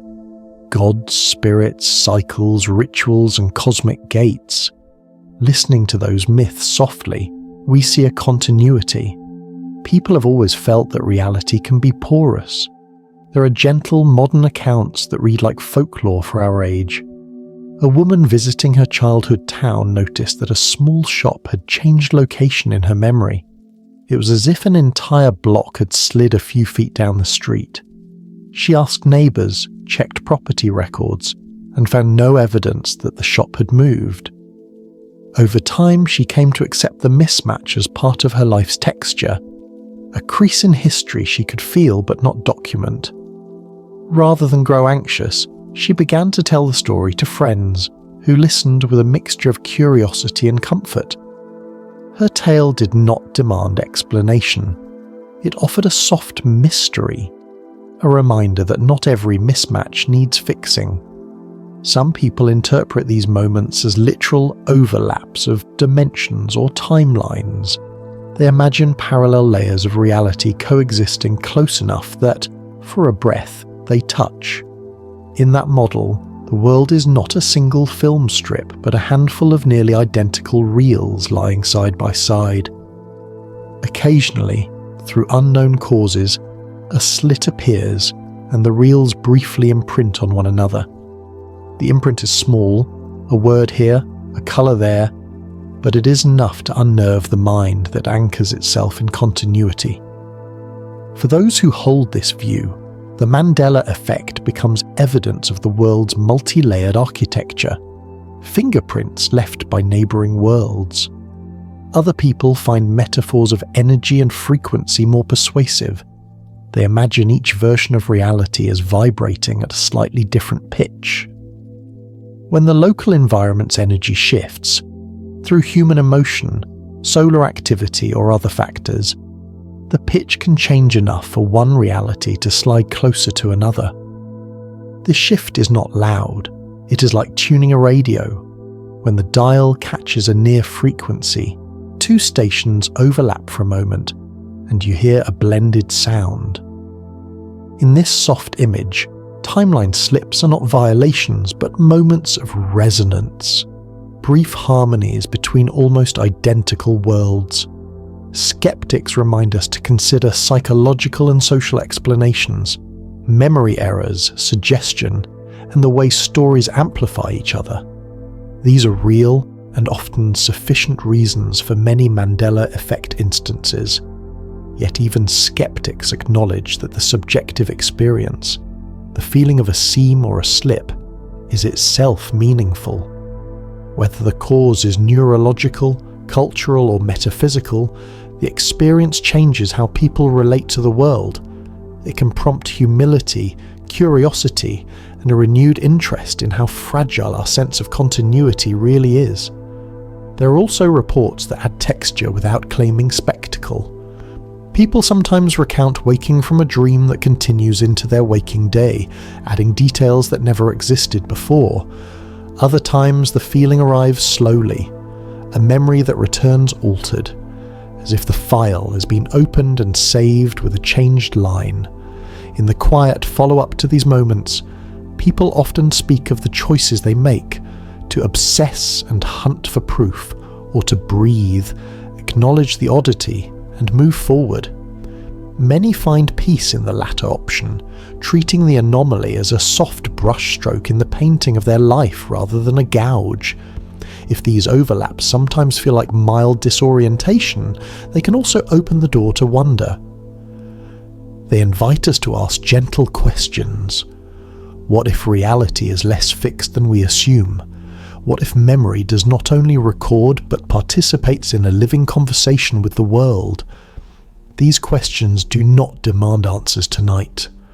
They ask only for attention and a calm willingness to notice. As we breathe together now, imagine reality as a blanket woven of many threads. Most nights the blanket holds together seamlessly under the weight of ordinary life. Occasionally a stray thread appears at the surface. You notice it, smooth it with a finger, and the blanket holds.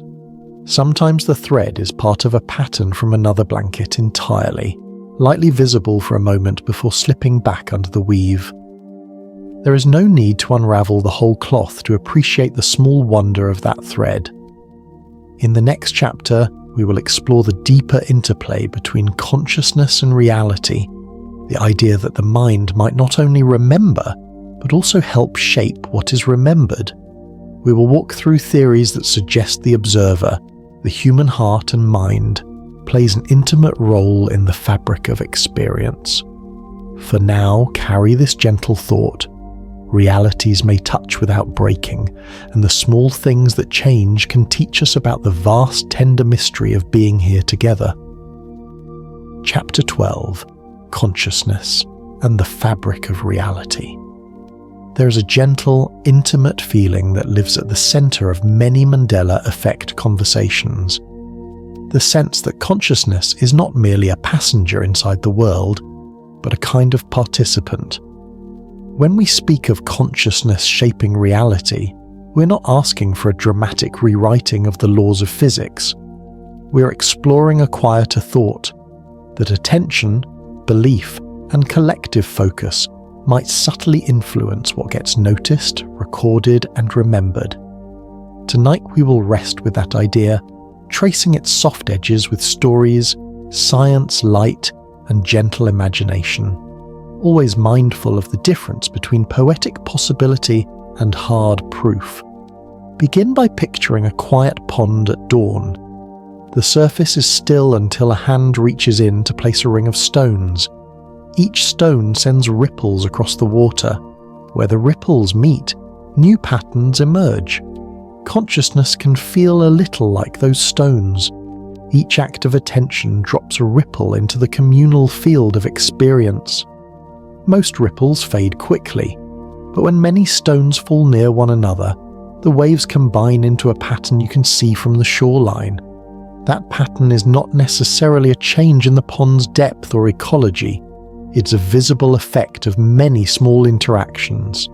In the same way, where many minds focus on the same detail, their combined attention can create a social pattern that feels real and stable. Neuroscience offers careful ways of thinking about this. The brain is a prediction engine.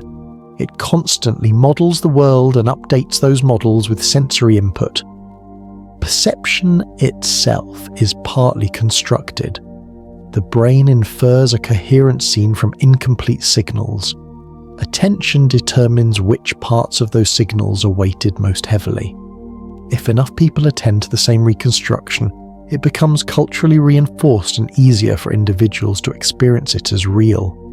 This is not mystical, it's a sophisticated, observable property of how networks of brains and the societies they form tune and retune shared models of the world. There are formal theories of consciousness that explore different ways the mind might relate to reality. Some propose that consciousness is an emergent property of complex information processing. Others suggest that it is more fundamental, present in varying degrees throughout nature.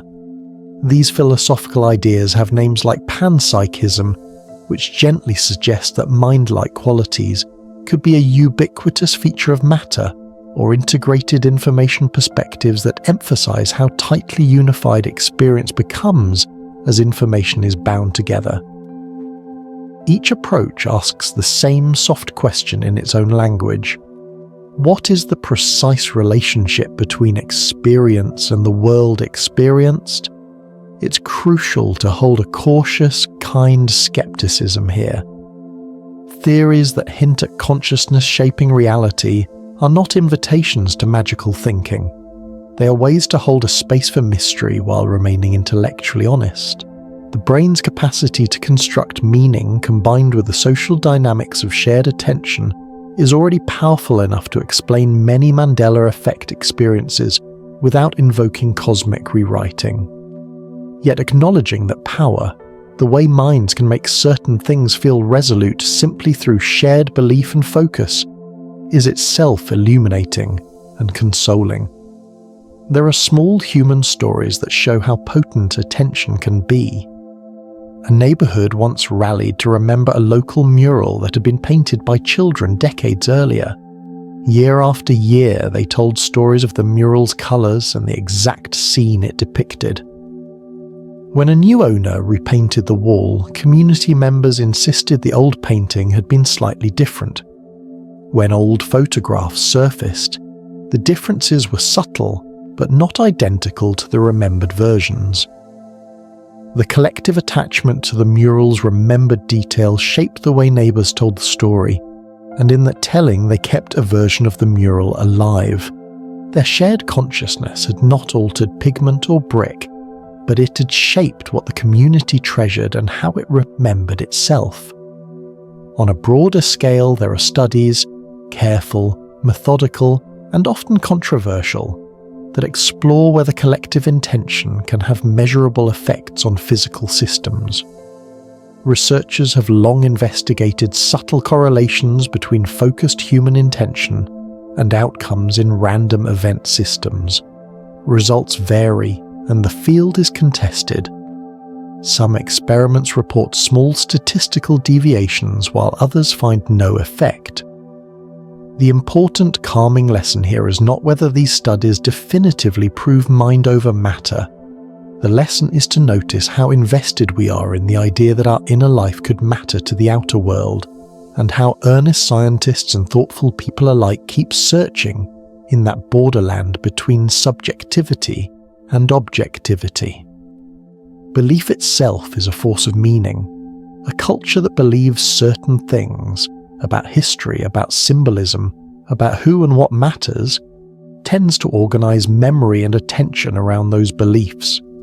Rituals, language, and repeated narratives act as reinforcement loops. Over time, these loops can make certain versions of the past feel more solid. They do so without changing external records. They change the shape of communal identity and the way people experience continuity. In this sense, consciousness shapes reality by shaping consensus. This can have beautiful outcomes.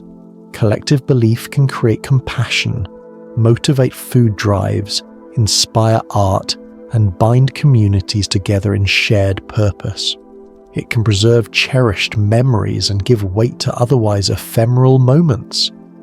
But, like any strong social mechanism, it can also obscure detail, create fertile ground for confident error, and amplify comforting myths that do not match documented events.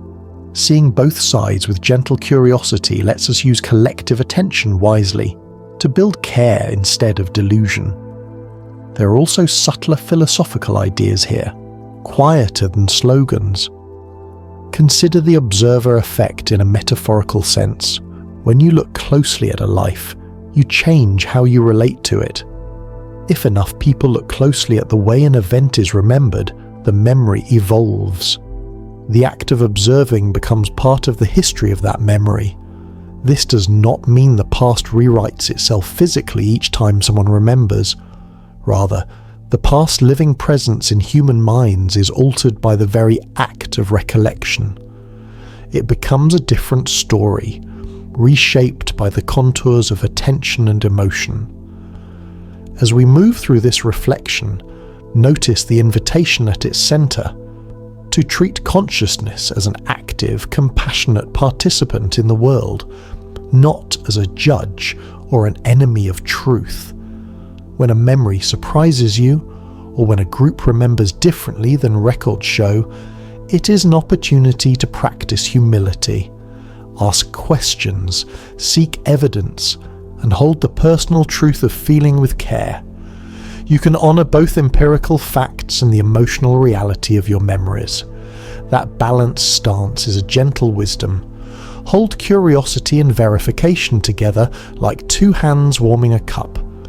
Before we close this chapter, allow a last quiet story. Two friends once disagreed about the lyrics of a childhood song. They sat on a porch, cup in hand, and sang different lines with equal certainty. Rather than argue, they began to weave the verses together, creating a new, shared version that made both of them laugh. That invented version was not historically accurate, but for a long, bright evening it became theirs. The memory they created was real in the moment, nourishing warmth between friends. Sometimes the most human responses to memory friction are not battles for factual dominance, but acts of co-creation that heal rather than divide. When you are ready, breathe deeply and feel the quiet that follows. Consciousness may not be a literal editor of history, but it is a powerful weaver of meaning. It knits the threads of individual lives into the larger cloth of culture, and in doing so it shapes what we honour, what we forget, and how we feel about both. That shaping matters. It is both fragile and profound. Chapter 13. When Memory Defies Science. Real-world anomalies. Every so often a story arrives that sits quietly between two worlds. On one side are careful records, dates and evidence. On the other side is a cluster of people whose memories point somewhere else. Those stories are the ones that linger longest in the chest because they resist the tidy categories we usually rely on. Tonight we will move slowly through that strange borderland, listening to the accounts that puzzle investigators, honouring the people who lived them, and considering with gentle curiosity what it means when memory and documentation seem to part ways. There are many kinds of anomalies. Some are small and personal. A neighbour insists there was once a statue in the square that no photograph seems to show, or an old family recipe contains an ingredient everyone remembers tasting, though the written copy omits it. Other anomalies are larger, involving newspapers, official records, or cultural artifacts that appear to change or vanish. What gives these stories weight is not merely the discrepancy itself, but the sincerity with which multiple unrelated people report the same mismatch. That collective certainty is often what pushes a question beyond casual dismissal and into the realm of serious inquiry. The first response to an apparent anomaly is usually methodical. Archivists and historians know how to follow the paper trail. Examine primary sources, check microfilm, verify publication dates, look for contemporaneous mentions, and trace the provenance of objects. For photographs and film, forensic analysis of the medium, chemical composition, grain patterns, and metadata can reveal alterations, copies, or forgeries. Museums and libraries keep chains of custody precisely because they know how easily artifacts can be misfiled or misattributed. These are practical grounding processes. They are the way we anchor memory to material reality. Yet even careful investigation sometimes yields a puzzle. A headline that many recall may remain stubbornly absent from archives. A map that seemed familiar in childhood cannot be located in any governmental survey. When that happens, the puzzle deepens. It is natural to look for mundane explanations. Perhaps a local paper published a special edition that was not archived correctly.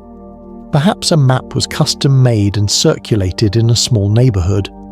Perhaps a photo was cropped, and the cropped version spread in family albums while the original stayed in a drawer.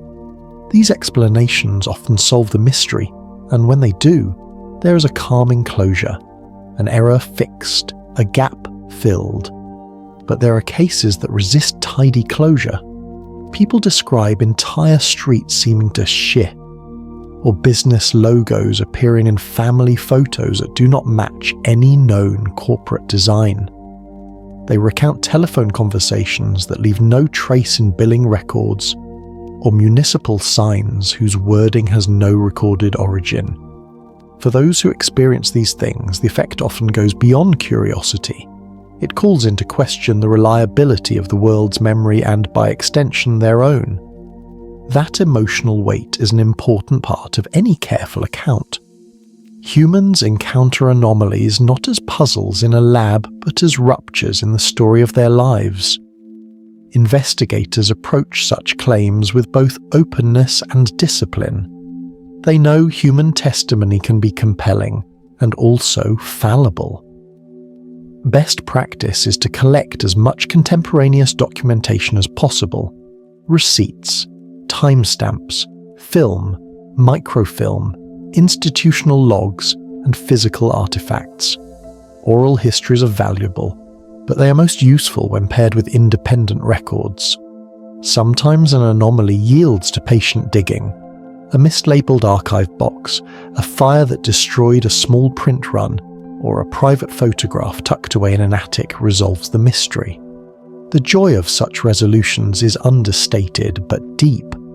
A community's history is recovered, a family's memory affirmed, a gap made whole. At the same time, not all mysteries capitulate.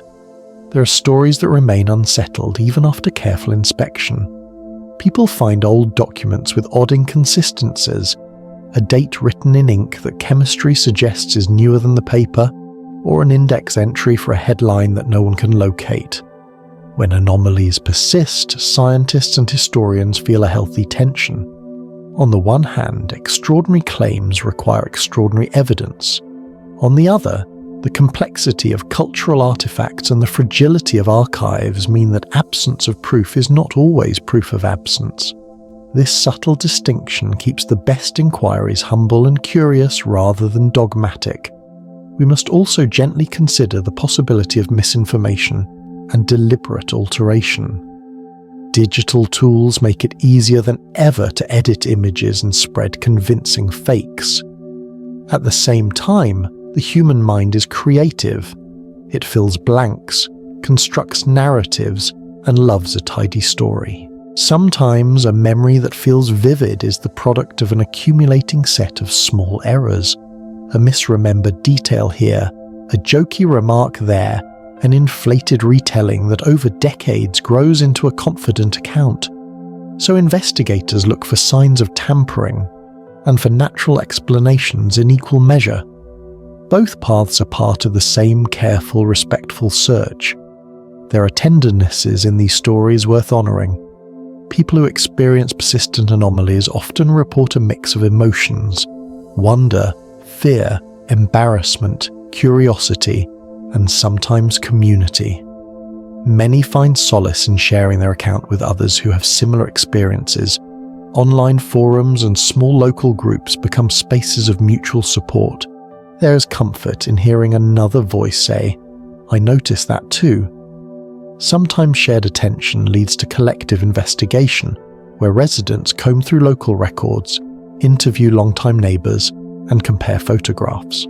That communal effort, neighbours sitting around a table with boxes of old letters and battered cameras, is one of the most human responses to puzzling evidence. Even if the anomaly remains unresolved, the act of looking together restores a sense of agency and connection. There are also examples where anomalies have prompted institutional changes. Librarians and archivists, alerted to missing material, sometimes uncover systemic gaps in preservation. A city's newspapers might have been stored in a damp basement and slowly destroyed by mold. Recognizing this leads to digitization projects and new funding to preserve local history.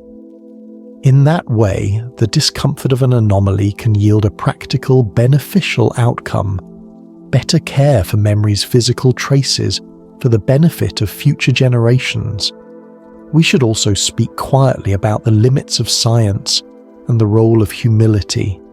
Science is a method for investigating the world, not a repository of all answers. When a claim resists empirical resolution, it is not necessarily an invitation to supernatural speculations. It is, however, an invitation to curiosity and continued inquiry. Good science welcomes anomalies as opportunities. They are where models are tested and where learning happens.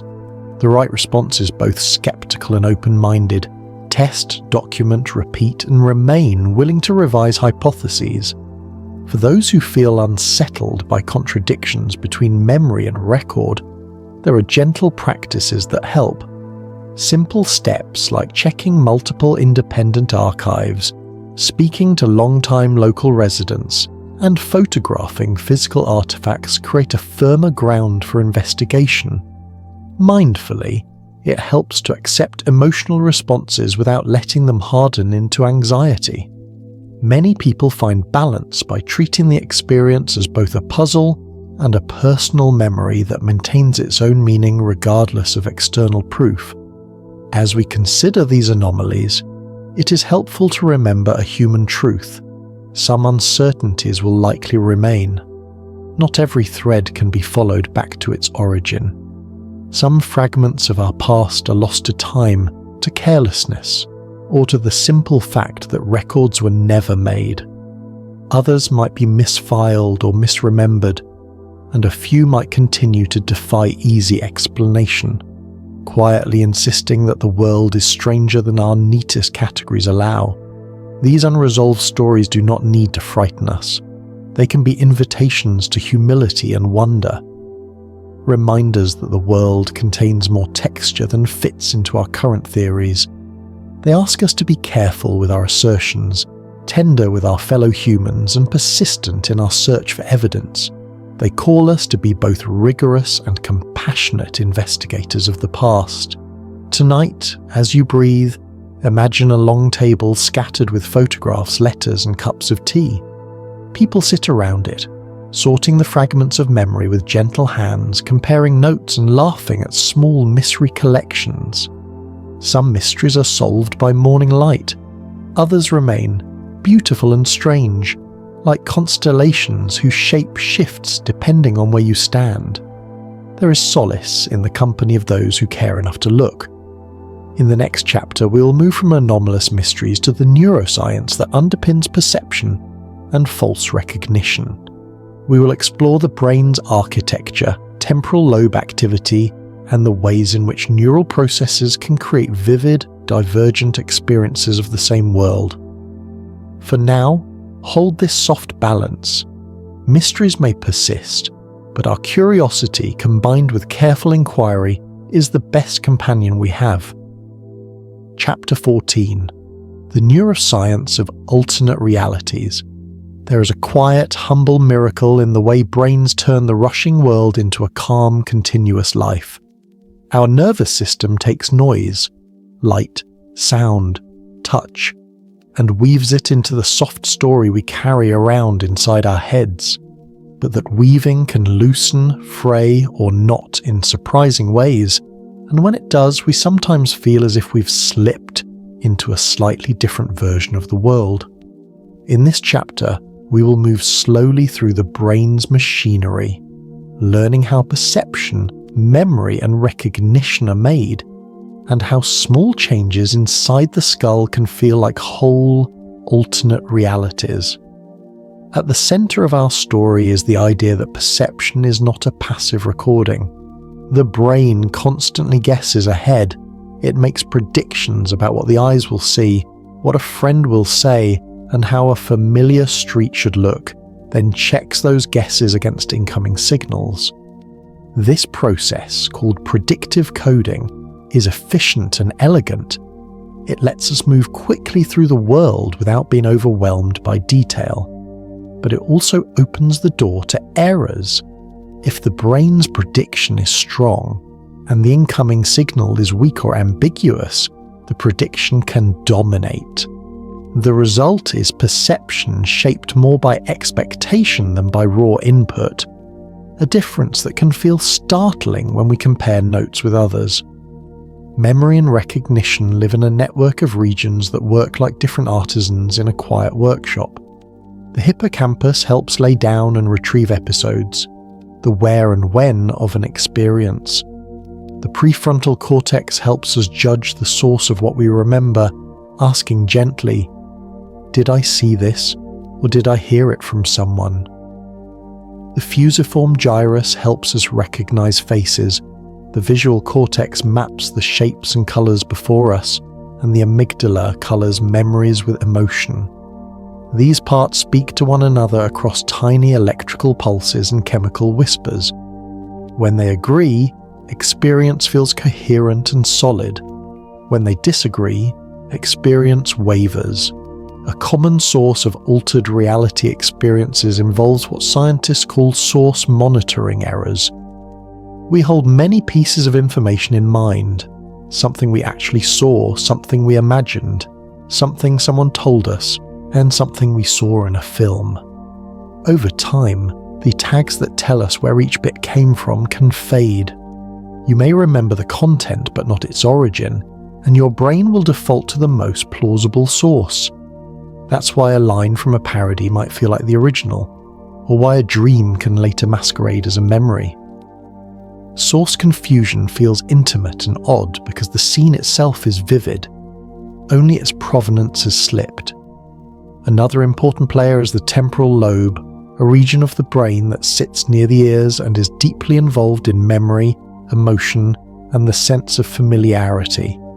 Subtle disruptions in temporal lobe activity, from fatigue, stress, mild seizures, or even strong emotion, can trigger intense déjà vu or feelings that the world is off.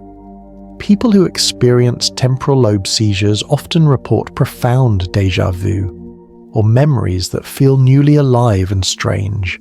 Those reports show how delicate the balance is. Small changes in electrical patterns can paint the present with the patina of the past, or make familiar things feel uncanny. False recognition is a close relative of these experiences. It is the confident feeling that you have seen or known something before when in fact you have not. Neuroscience experiments use carefully controlled tests to show how easily a brain will claim familiarity with items that are merely similar to things it has seen. The brain's pattern-matching machinery favors economy. If a signal is close enough to a stored pattern, the brain will tag it as familiar. That efficiency helps in daily life. You can recognize a friend in dim light, but it can also mislabel novelty as memory. Modern imaging methods like fMRI and EEG have shown us patterns behind these phenomena without needing to be technical in their detail. For instance, when people falsely recognize a stimulus, their hippocampus and prefrontal regions light up in ways similar to true recognition, suggesting the brain uses shared pathways for both accurate and mistaken recall. In a calm way, this tells us that false memories are not lies or a simple malfunction. They are natural outcomes of the brain's working strategy. There are also moments when perception is altered by the brain's chemistry rather than its wiring. Fatigue, strong stress hormones, lack of sleep, or certain medications can increase neural noise. That noise makes signals less clear and predictions more dominant. In everyday language, think of it like listening to a radio with a weak signal. The static can make one station bleed into another, and suddenly a song's lyrics sound different. On the neural level, the same mixing can make the world sound, look, and feel slightly skewed. Another fascinating topic is intersubjective variation. Why two people can experience the same scene differently. Each brain carries a history, prior knowledge, learned expectations, emotional tone, and current mood. These shape perception from the start. When two people stand on the same street corner, one may notice the way the light catches on a window and remember a warm afternoon. The other may be thinking of a worry and notice a different detail entirely. Their memories of the same event will diverge naturally. When these differences are small, they are simple personal variations. When they are large and shared, when many people recount the same altered detail, social processes often amplify the difference. Conversation, repetition, and shared narrative can make the altered memory feel communal. There are also rarer neurological phenomena that produce very vivid alternate experience reports. Conditions like transient global amnesia cause sudden and temporary lapses in forming new memories, leaving people disoriented about time.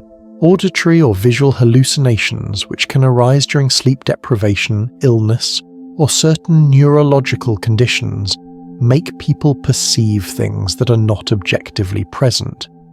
The key calm point here is that these occurrences do not imply weakness or moral failing. They are variations in brain state, sometimes transient and recoverable, and sometimes pointing toward treatable conditions. If someone experiences sudden, distressing distortions of reality, the compassionate step is to seek professional evaluation. An interesting and gentle human story illustrates how the brain's mechanisms can feel like an alternate reality without any disease present. A choir director once described stepping off stage after a performance and being overwhelmed by a certainty that one of the curtains had been green that night. He had rehearsed under blue lighting and remembered the curtain as blue for weeks, but after one performance it felt green in his memory with absolute conviction. He later found a backstage photograph showing the curtain as blue. He was puzzled but not afraid. Over time he realized that his expectation, the theatre's mood that night, and the shared excitement of the concert had combined to tint his memory. That personal shift felt profound in the moment, but with time and reflection, it became a tender example of how context and emotion color our recollections. Neuroscience teaches us a gentle humility. Brains create realities that are useful, meaningful, and usually trustworthy, but not infallible. That fallibility is not something to fear, it is something to respect. It invites us to corroborate important facts, to hold our certainty lightly, and to be kind when others hold memories that conflict with ours. It also invites curiosity. Discrepancies between memory and record are opportunities to learn about the brain, about social life, and about the ways in which meaning is made.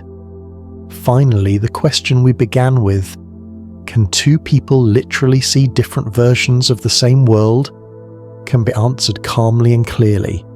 In the most basic sense, yes. Each brain constructs its own version of reality based on unique inputs and history. In most cases, those versions overlap enough that life runs smoothly. Occasionally, due to attention, emotion, expectation, or neural state, those versions diverge.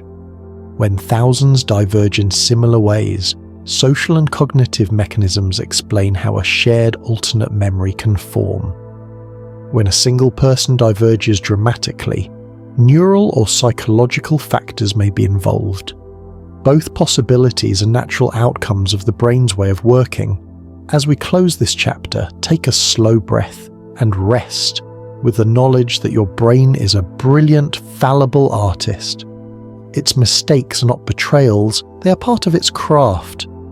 When memory slips, when déjà vu arrives, or when the world momentarily feels stranger than it should, there is no shame in curiosity. Ask gently, seek evidence with care, and be tender with yourself and others. The brain's capacity to create rich inner worlds is part of what makes human life deeply meaningful, even when those worlds do not line up perfectly. Chapter 15: Dreams, Memory, and the Blurred Boundaries of Awareness. There is a hush that descends when we talk about dreams, a soft, private theatre where our minds rehearse images, feelings, and pieces of story that rarely make sense on first hearing. Dreams feel like another country we visit each night, and sometimes the postcards we bring back slip seamlessly into the narratives we carry by day. In this chapter, we will move gently through the relationship between dreaming and waking memory, exploring how the two mingle, why dream content sometimes becomes indistinguishable from real events, and what that mixing teaches us about the fragile boundary between remembering and imagining. Begin with the nightly rhythm. After the day ends, the brain does not simply shut off. It cycles through stages of sleep, and each stage plays a role in how experiences are processed and stored. As we sink into deeper sleep, the brain begins sorting and consolidating the day's impressions. In REM sleep, the stage most commonly associated with vivid dreaming, networks of emotion, memory, and sensory imagery come alive and converse with one another. The hippocampus and neocortex trade information. Traces of the day are stitched into older patterns, sometimes woven together into new strange tapestries we call dreams. That weaving is not random. It often mixes recent concerns, emotional residues, and bits of long-forgotten knowledge into symbolic narratives. Because dreams draw on fragments of real experience, they often feel personal and convincing. The smell of a childhood kitchen might appear in a dream, accompanied by a voice you once loved. The brain, in the act of consolidating memories, is not concerned with archival fidelity. It is aiming for integration, meaning, and emotional balance.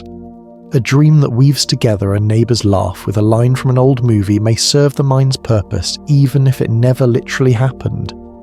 That creative recombination is vital for emotional processing. It helps us rehearse possibilities, process grief, and resolve loose threads of feeling.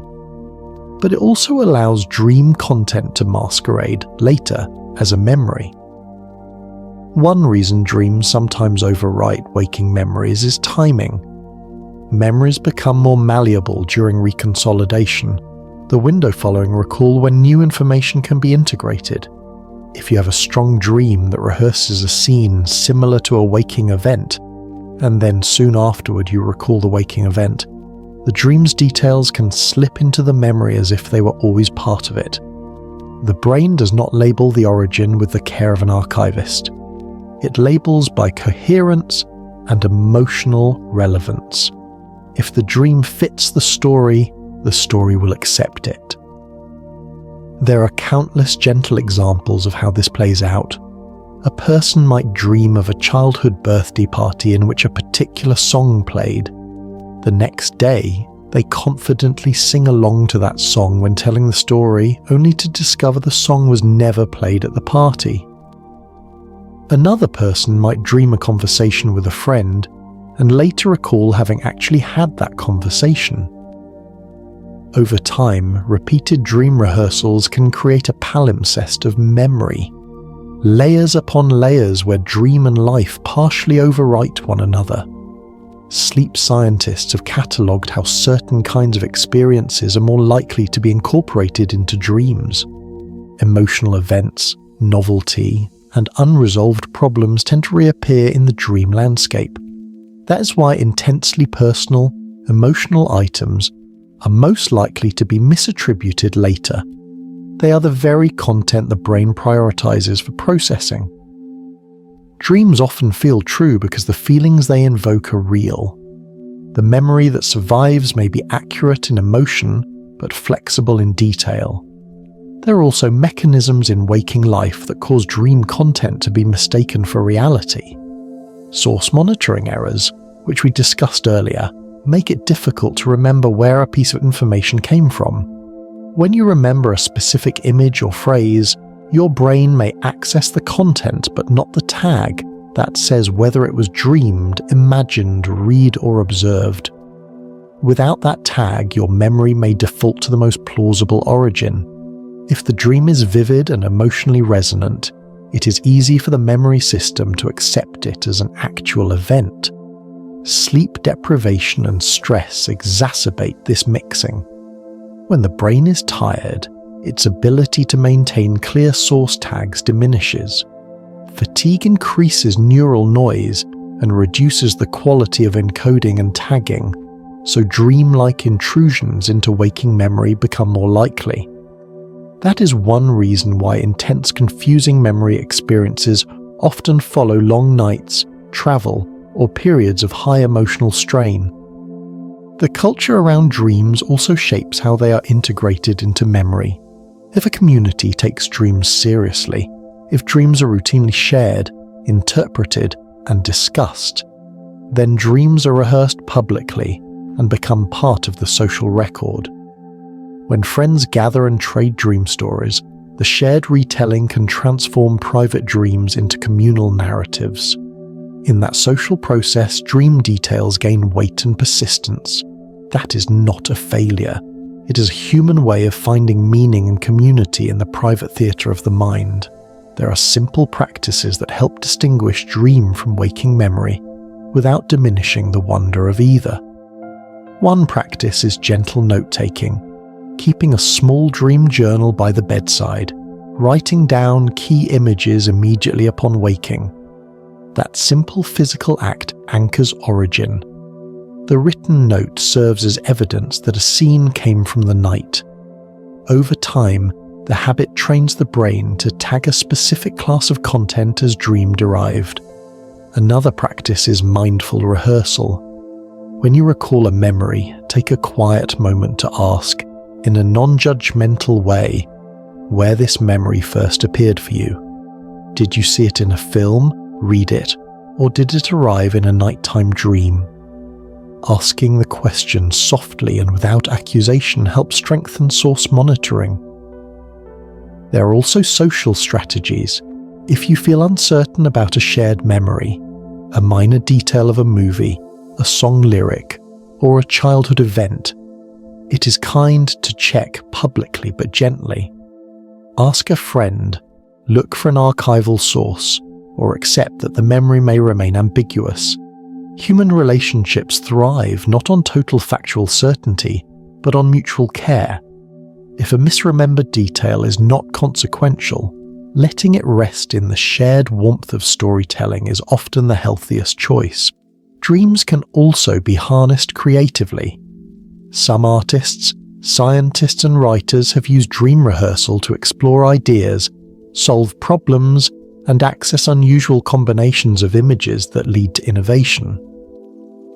The brain's natural capacity to blend disparate elements is a resource when intentionally engaged.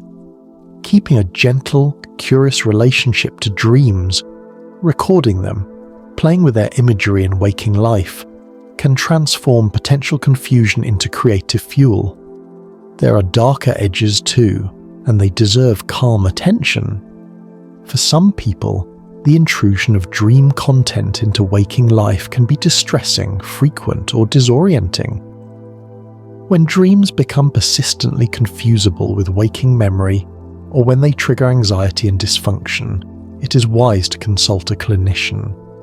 Sleep specialists, neurologists, and psychologists can assess sleep architecture, rule out disorders like REM behavior disorder or narcolepsy-related phenomena, and offer practical interventions like sleep hygiene, therapy, or medication when needed. The compassionate approach is to treat distress with curiosity and professional care rather than shame.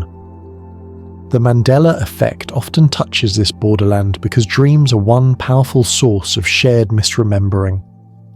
A detail first imagined by one person can be inadvertently rehearsed by others through conversation, suggestion, or a viral meme. Once the detail circulates, it feels less like private dream mistake and more like a public fact, especially when repeated with emotional conviction. The dream origin of the detail fades from memory, but the emotional resonance remains, making the false memory feel particularly stubborn. There is something tender in all of this. Our minds do their best nightly to make sense of a complex life, and their creative solutions sometimes blur the line between dream and history. That blurring can be disorienting, but it is also part of the human gift for storytelling, meaning-making, and emotional integration. Dreams are working for us even when we cannot fully track how they touch daylit memory. As you rest with these thoughts, Imagine the dream journal at your bedside like a soft, helpful friend. It does not accuse, it simply records. Let the idea sit lightly. Dreams are both private theatres and shared tapestries. They are places where the brain practices being alive. Sometimes the practice leaves traces that feel like memory. Sometimes those traces become communal through the simple, human acts of telling and listening. Soon we will continue into our next chapter, where we examine mass delusions, myths, and the long history of collective belief systems. How groups up to whole societies can come to hold beliefs that diverge from documented events, and why that matters for understanding the Mandela Effect. For now, breathe slowly and let the gentle mystery of nighttime do its quiet work inside you. Chapter 16. Mass delusions, myths, and collective belief systems. There is a slow, living rhythm to how groups of people hold ideas, a rhythm that can give shape and comfort, or else sweep like wind across dry grass. When many minds share a story, that story becomes more than a fact. It becomes a part of identity, a map for meaning, a way to make sense of uncertainty. In this chapter, we'll move gently through the long human history of collective belief, the ways whole communities can come to hold convictions that diverge from recorded events, the social and psychological forces that sew those beliefs together, and how the Mandela Effect fits into this ancient pattern as a modern kind of myth. People have always told stories to explain what they cannot easily control. Stories about gods, spirits, omens, and miracles helped communities cope with storms, illness, and sudden loss. Over time, these stories settled into rituals and symbols, images repeated at markets, songs sung at hearths, and through repetition they grew fixed in the group's memory. Myths are not merely falsehoods, they are living tools that carry values, offer comfort, and create cohesion. They answer the human hunger for meaning when facts feel cold or fragmentary. Mass delusions belong to the same family of human phenomena, but they move in a different key. A mass delusion arises when a whole community shares a belief that stands up poorly to outside evidence, yet continues to feel true within the group. These events can happen quietly or erupt suddenly. Sometimes they grow during times of stress and uncertainty, when people search for reasons and find each other's signals of certainty reassuring. When fear or anxiety is high, rumour travels faster, and the social need for explanation makes people more accepting of unnatural narratives. There are many forms these collective beliefs have taken over the centuries. Some are religious visions that change the course of a community. Some are moral panics, waves of fear about imagined threats that sweep through towns and cities, changing laws and smashing reputations. Some are hopeful illusions, like rumours of a returning leader or a hidden treasure that sustain people through hardship. And some are more playful, folk tales and local legends that everyone knows and repeats, whether or not they actually happened. The mechanics behind these shared beliefs are part psychological, part social, and part cultural. On an individual level, humans are pattern-seeking animals. The mind prefers coherence. It finds comfort when scattered facts can be strung into a neat narrative. When a story fits emotionally, we tend to remember and retell it, not because the facts were rigorously checked, but because the story feeds a felt need. Emotion colours recall and makes repetition sticky. On a social level, belonging is a powerful glue. Communities reinforce their versions of the past through rituals, ceremonies, and everyday conversation.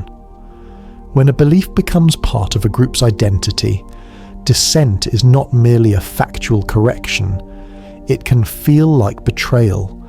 People naturally conform to the norms of their circle. Social proof, seeing others believe something, is one of the strongest cues for accepting an idea as true. Leaders and charismatic storytellers further accelerate this. A confident voice can turn rumour into conviction simply by narrating with authority and warmth. Media and technology are crucial amplifiers. Before the age of mass communication, stories spread by word of mouth, travelling slowly, mutating as they went. Now, a single post or broadcast can reach millions in moments. That speed is wonderful for connection, but also makes it easier for errors and sensational claims to take on the aura of truth.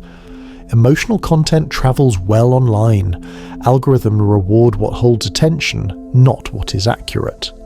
In the digital landscape, a misremembered movie line or a miscaptioned image can become a shared fact in hours, and once it is lodged in cultural conversation, it is hard to remove. History offers many examples, gentle and dramatic, of how collective belief can weld itself to reality. There are times when a mistaken idea led to serious consequences. Communities acted on false reports. Moral panics led to unjust persecution. Entire neighbourhoods were gripped by rumours that later proved untrue. There are also times when collective belief created resilience. Hopeful myths gave people courage during hardship. Shared rituals helped societies recover after storms. The same mechanisms that make communities vulnerable to delusion can also knit them together in times of need. Why do myths persist even when evidence appears to contradict them? Part of the answer is that myths serve functions beyond truth status. They encode lessons, preserve identity, and sustain hope. A fact-checked correction can remove belief, but it does not erase the comfort or identity the myth provided. In that sense, correcting a myth without offering an emotional or communal replacement often fails. People are right to cling to what has soothed them. The gentle task for anyone interested in truth is to offer a kinder alternative than mere contradiction. The Mandela Effect fits into this pattern as a modern myth-making process. Instead of a village story passed around a hearth, the internet provides the hearth and the long table where millions gather. The phenomenon taps into the same human engines: pattern-seeking, emotion-driven recall, social reinforcement, charismatic narrators, and cultural memory anchors like logos and childhood media. Because these anchors are emotionally loaded, tied to childhood comfort and identity, the resulting shared misrememberings often feel especially intimate and stubborn. There are also social dynamics unique to the digital era that shape modern mass belief. Echo chambers, quick virality, and the blending of satire with sincere content. Parody, once local and obvious, can be clipped and shared without context until it becomes indistinguishable from the original. A confident claim posted by a popular creator can be accepted without fact-checking, because the social reward for being part of a community outweighs the effort of verification. Collective belief becomes a cultural practice as much as an epistemic mistake. Understanding these forces gives us soft but useful tools for responding. When you encounter a community convinced of a misremembered fact, the most effective approach is rarely to ridicule. Ridicule tightens identity. Gentle curiosity opens the door. Ask whether memory matters. Listen to the underlying feelings, nostalgia, loss, awe, and then offer evidence with compassion. Show archival sources when they matter, but also respect that lived memory carries its own kind of truth, emotional truth. People are more likely to update beliefs when new facts are presented in ways that acknowledge what the belief has meant to them. Education and media literacy help too. Teaching people, gently and practically, how memory works, how to check sources, and how to spot manipulation can slow the spread of false collective beliefs. Creating spaces where uncertainty is tolerated rather than mocked encourages healthy doubt and inquiry. In online communities, thoughtful moderation that favours respectful correction over shaming helps maintain both truth and social cohesion. There is also an ethical dimension to all this. When mass belief has real consequences, when rumours lead to harm, or when false memories are weaponized, societies must respond with care, investigation, and repair. That is a civic task, one that calls for institutions that preserve records, support investigation, and foster public education. Much of the gentle work of rebuilding trust happens at the local level. People checking archives, elders telling stories, schools teaching critical thinking, and media outlets practicing careful reporting. Finally, there is an element of wonder to hold. Human beings have always been storytellers, and stories are the threads that link generations. The fact that our stories sometimes diverge from material records does not make us failures. It makes us complex. It makes us human.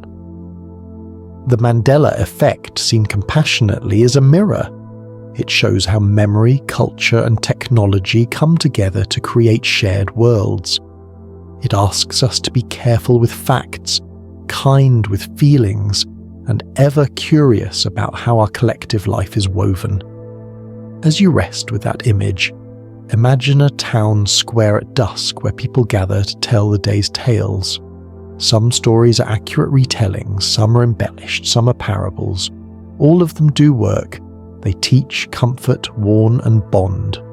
The task for a thoughtful community is to hold the stories lightly, to check the important ones, and to cherish the human warmth they provide.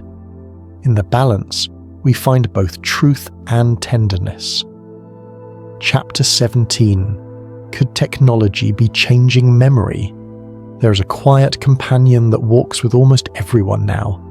A small glowing rectangle, a cloud that stores our photos, calendars that remember appointments for us, maps that point the way when our sense of direction stumbles. Technology has become a partner in remembering. It holds our receipts, reminds us of birthdays, and collects the images that colour our private histories. That partnership is mostly kind and useful. Yet it also nudges the shape of memory in new ways, gently altering how we encode, store, and retrieve the small facts that make up a life. In this chapter, we will move slowly through that landscape, noticing both the gifts and the shadows of living with machines that remember for us. Think for a moment of the simple act of forgetting a phone number.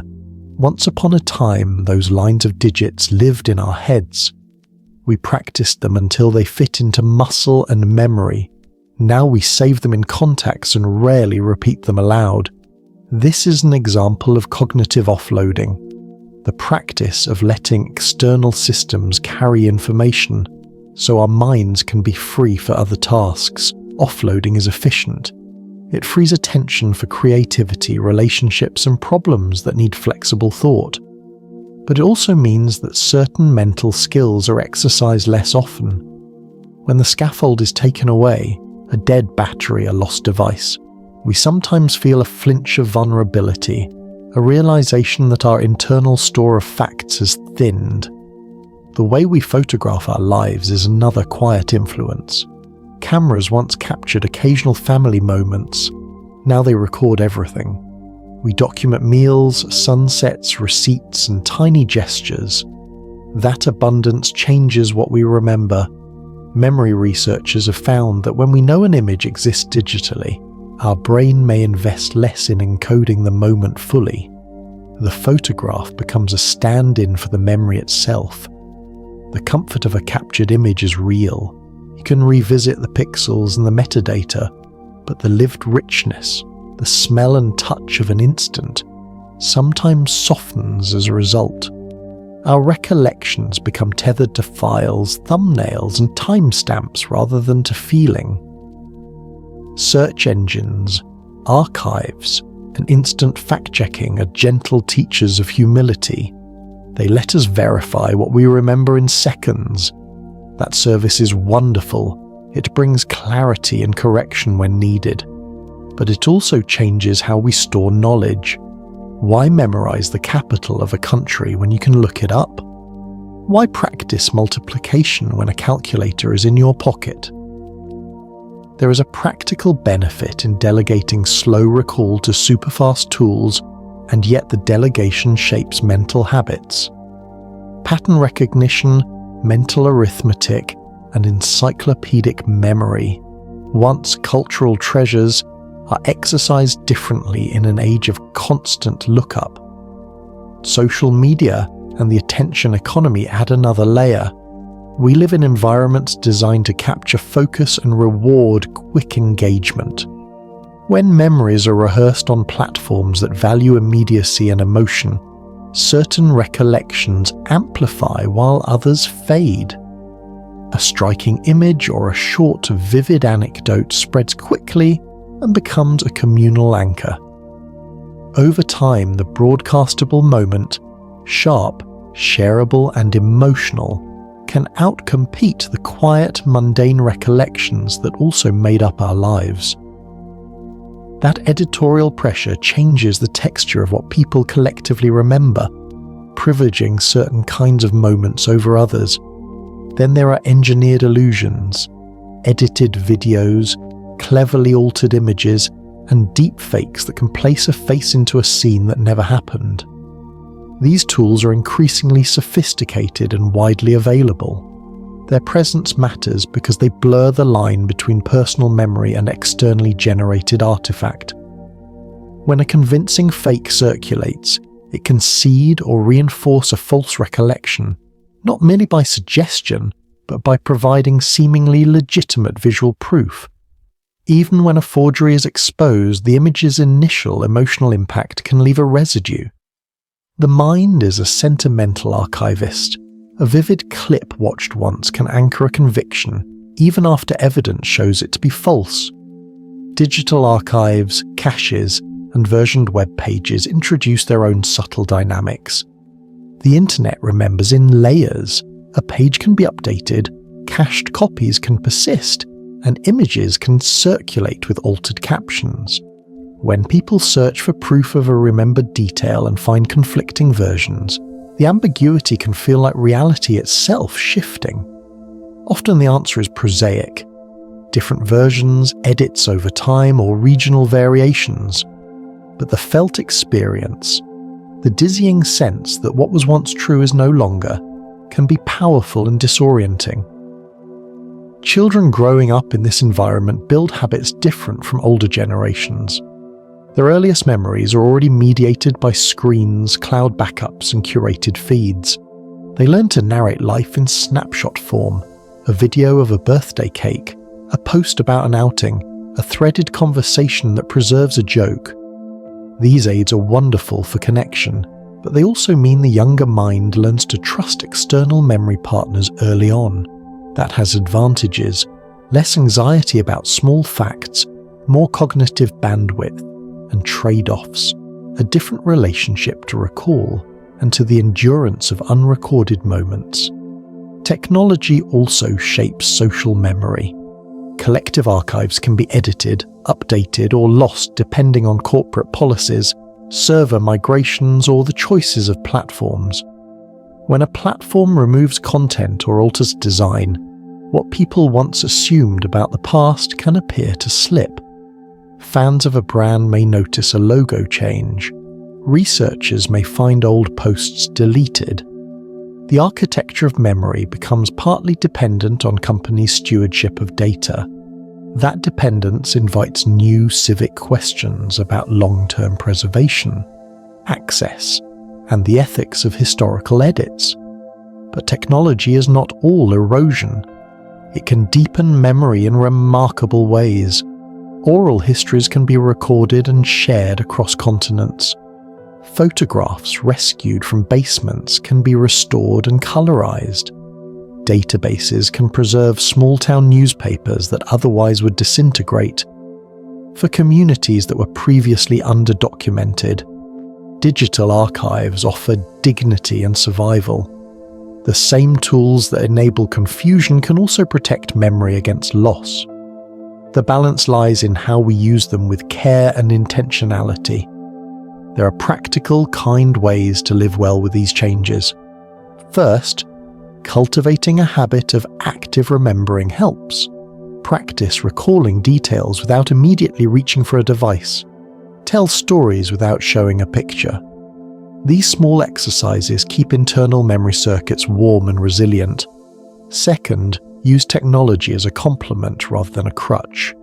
Back up important material, yes, but also write a short note about what a photograph felt like in the moment. A smell, a quiet word, an awkward laugh. That note anchors emotional detail that pixels alone cannot hold.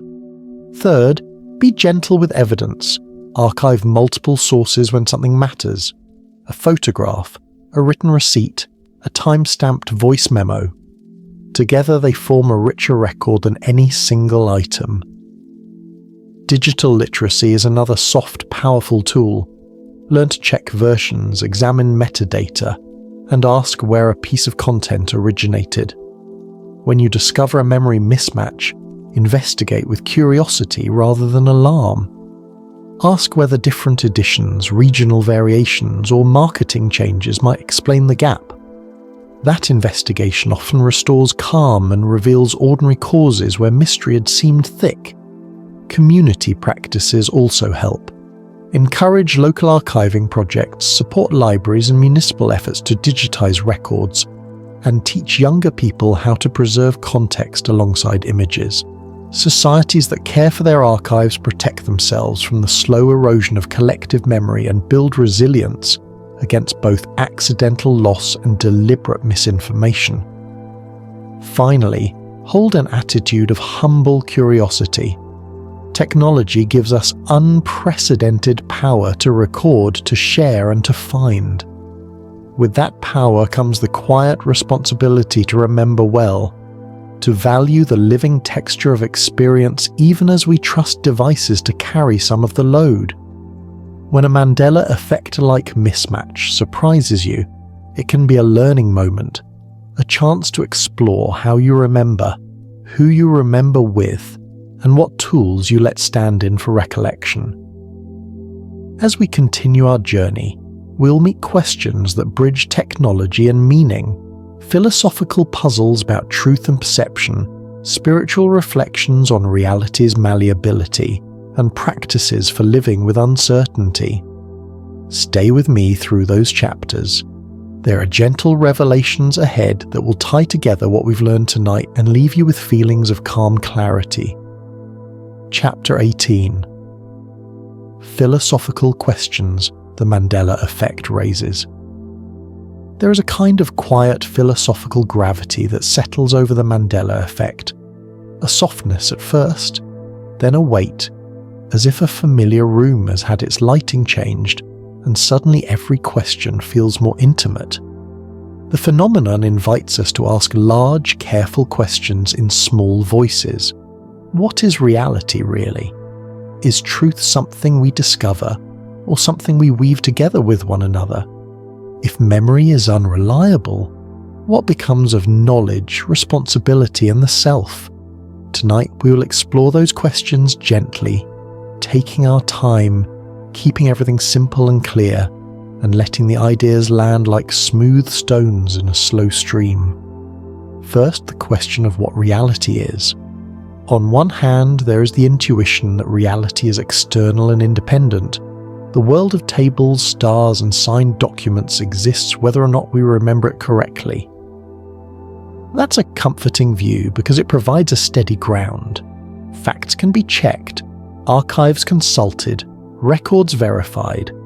On the other hand, the Mandela Effect pushes us to remember that our experience of reality is always mediated by perception and memory.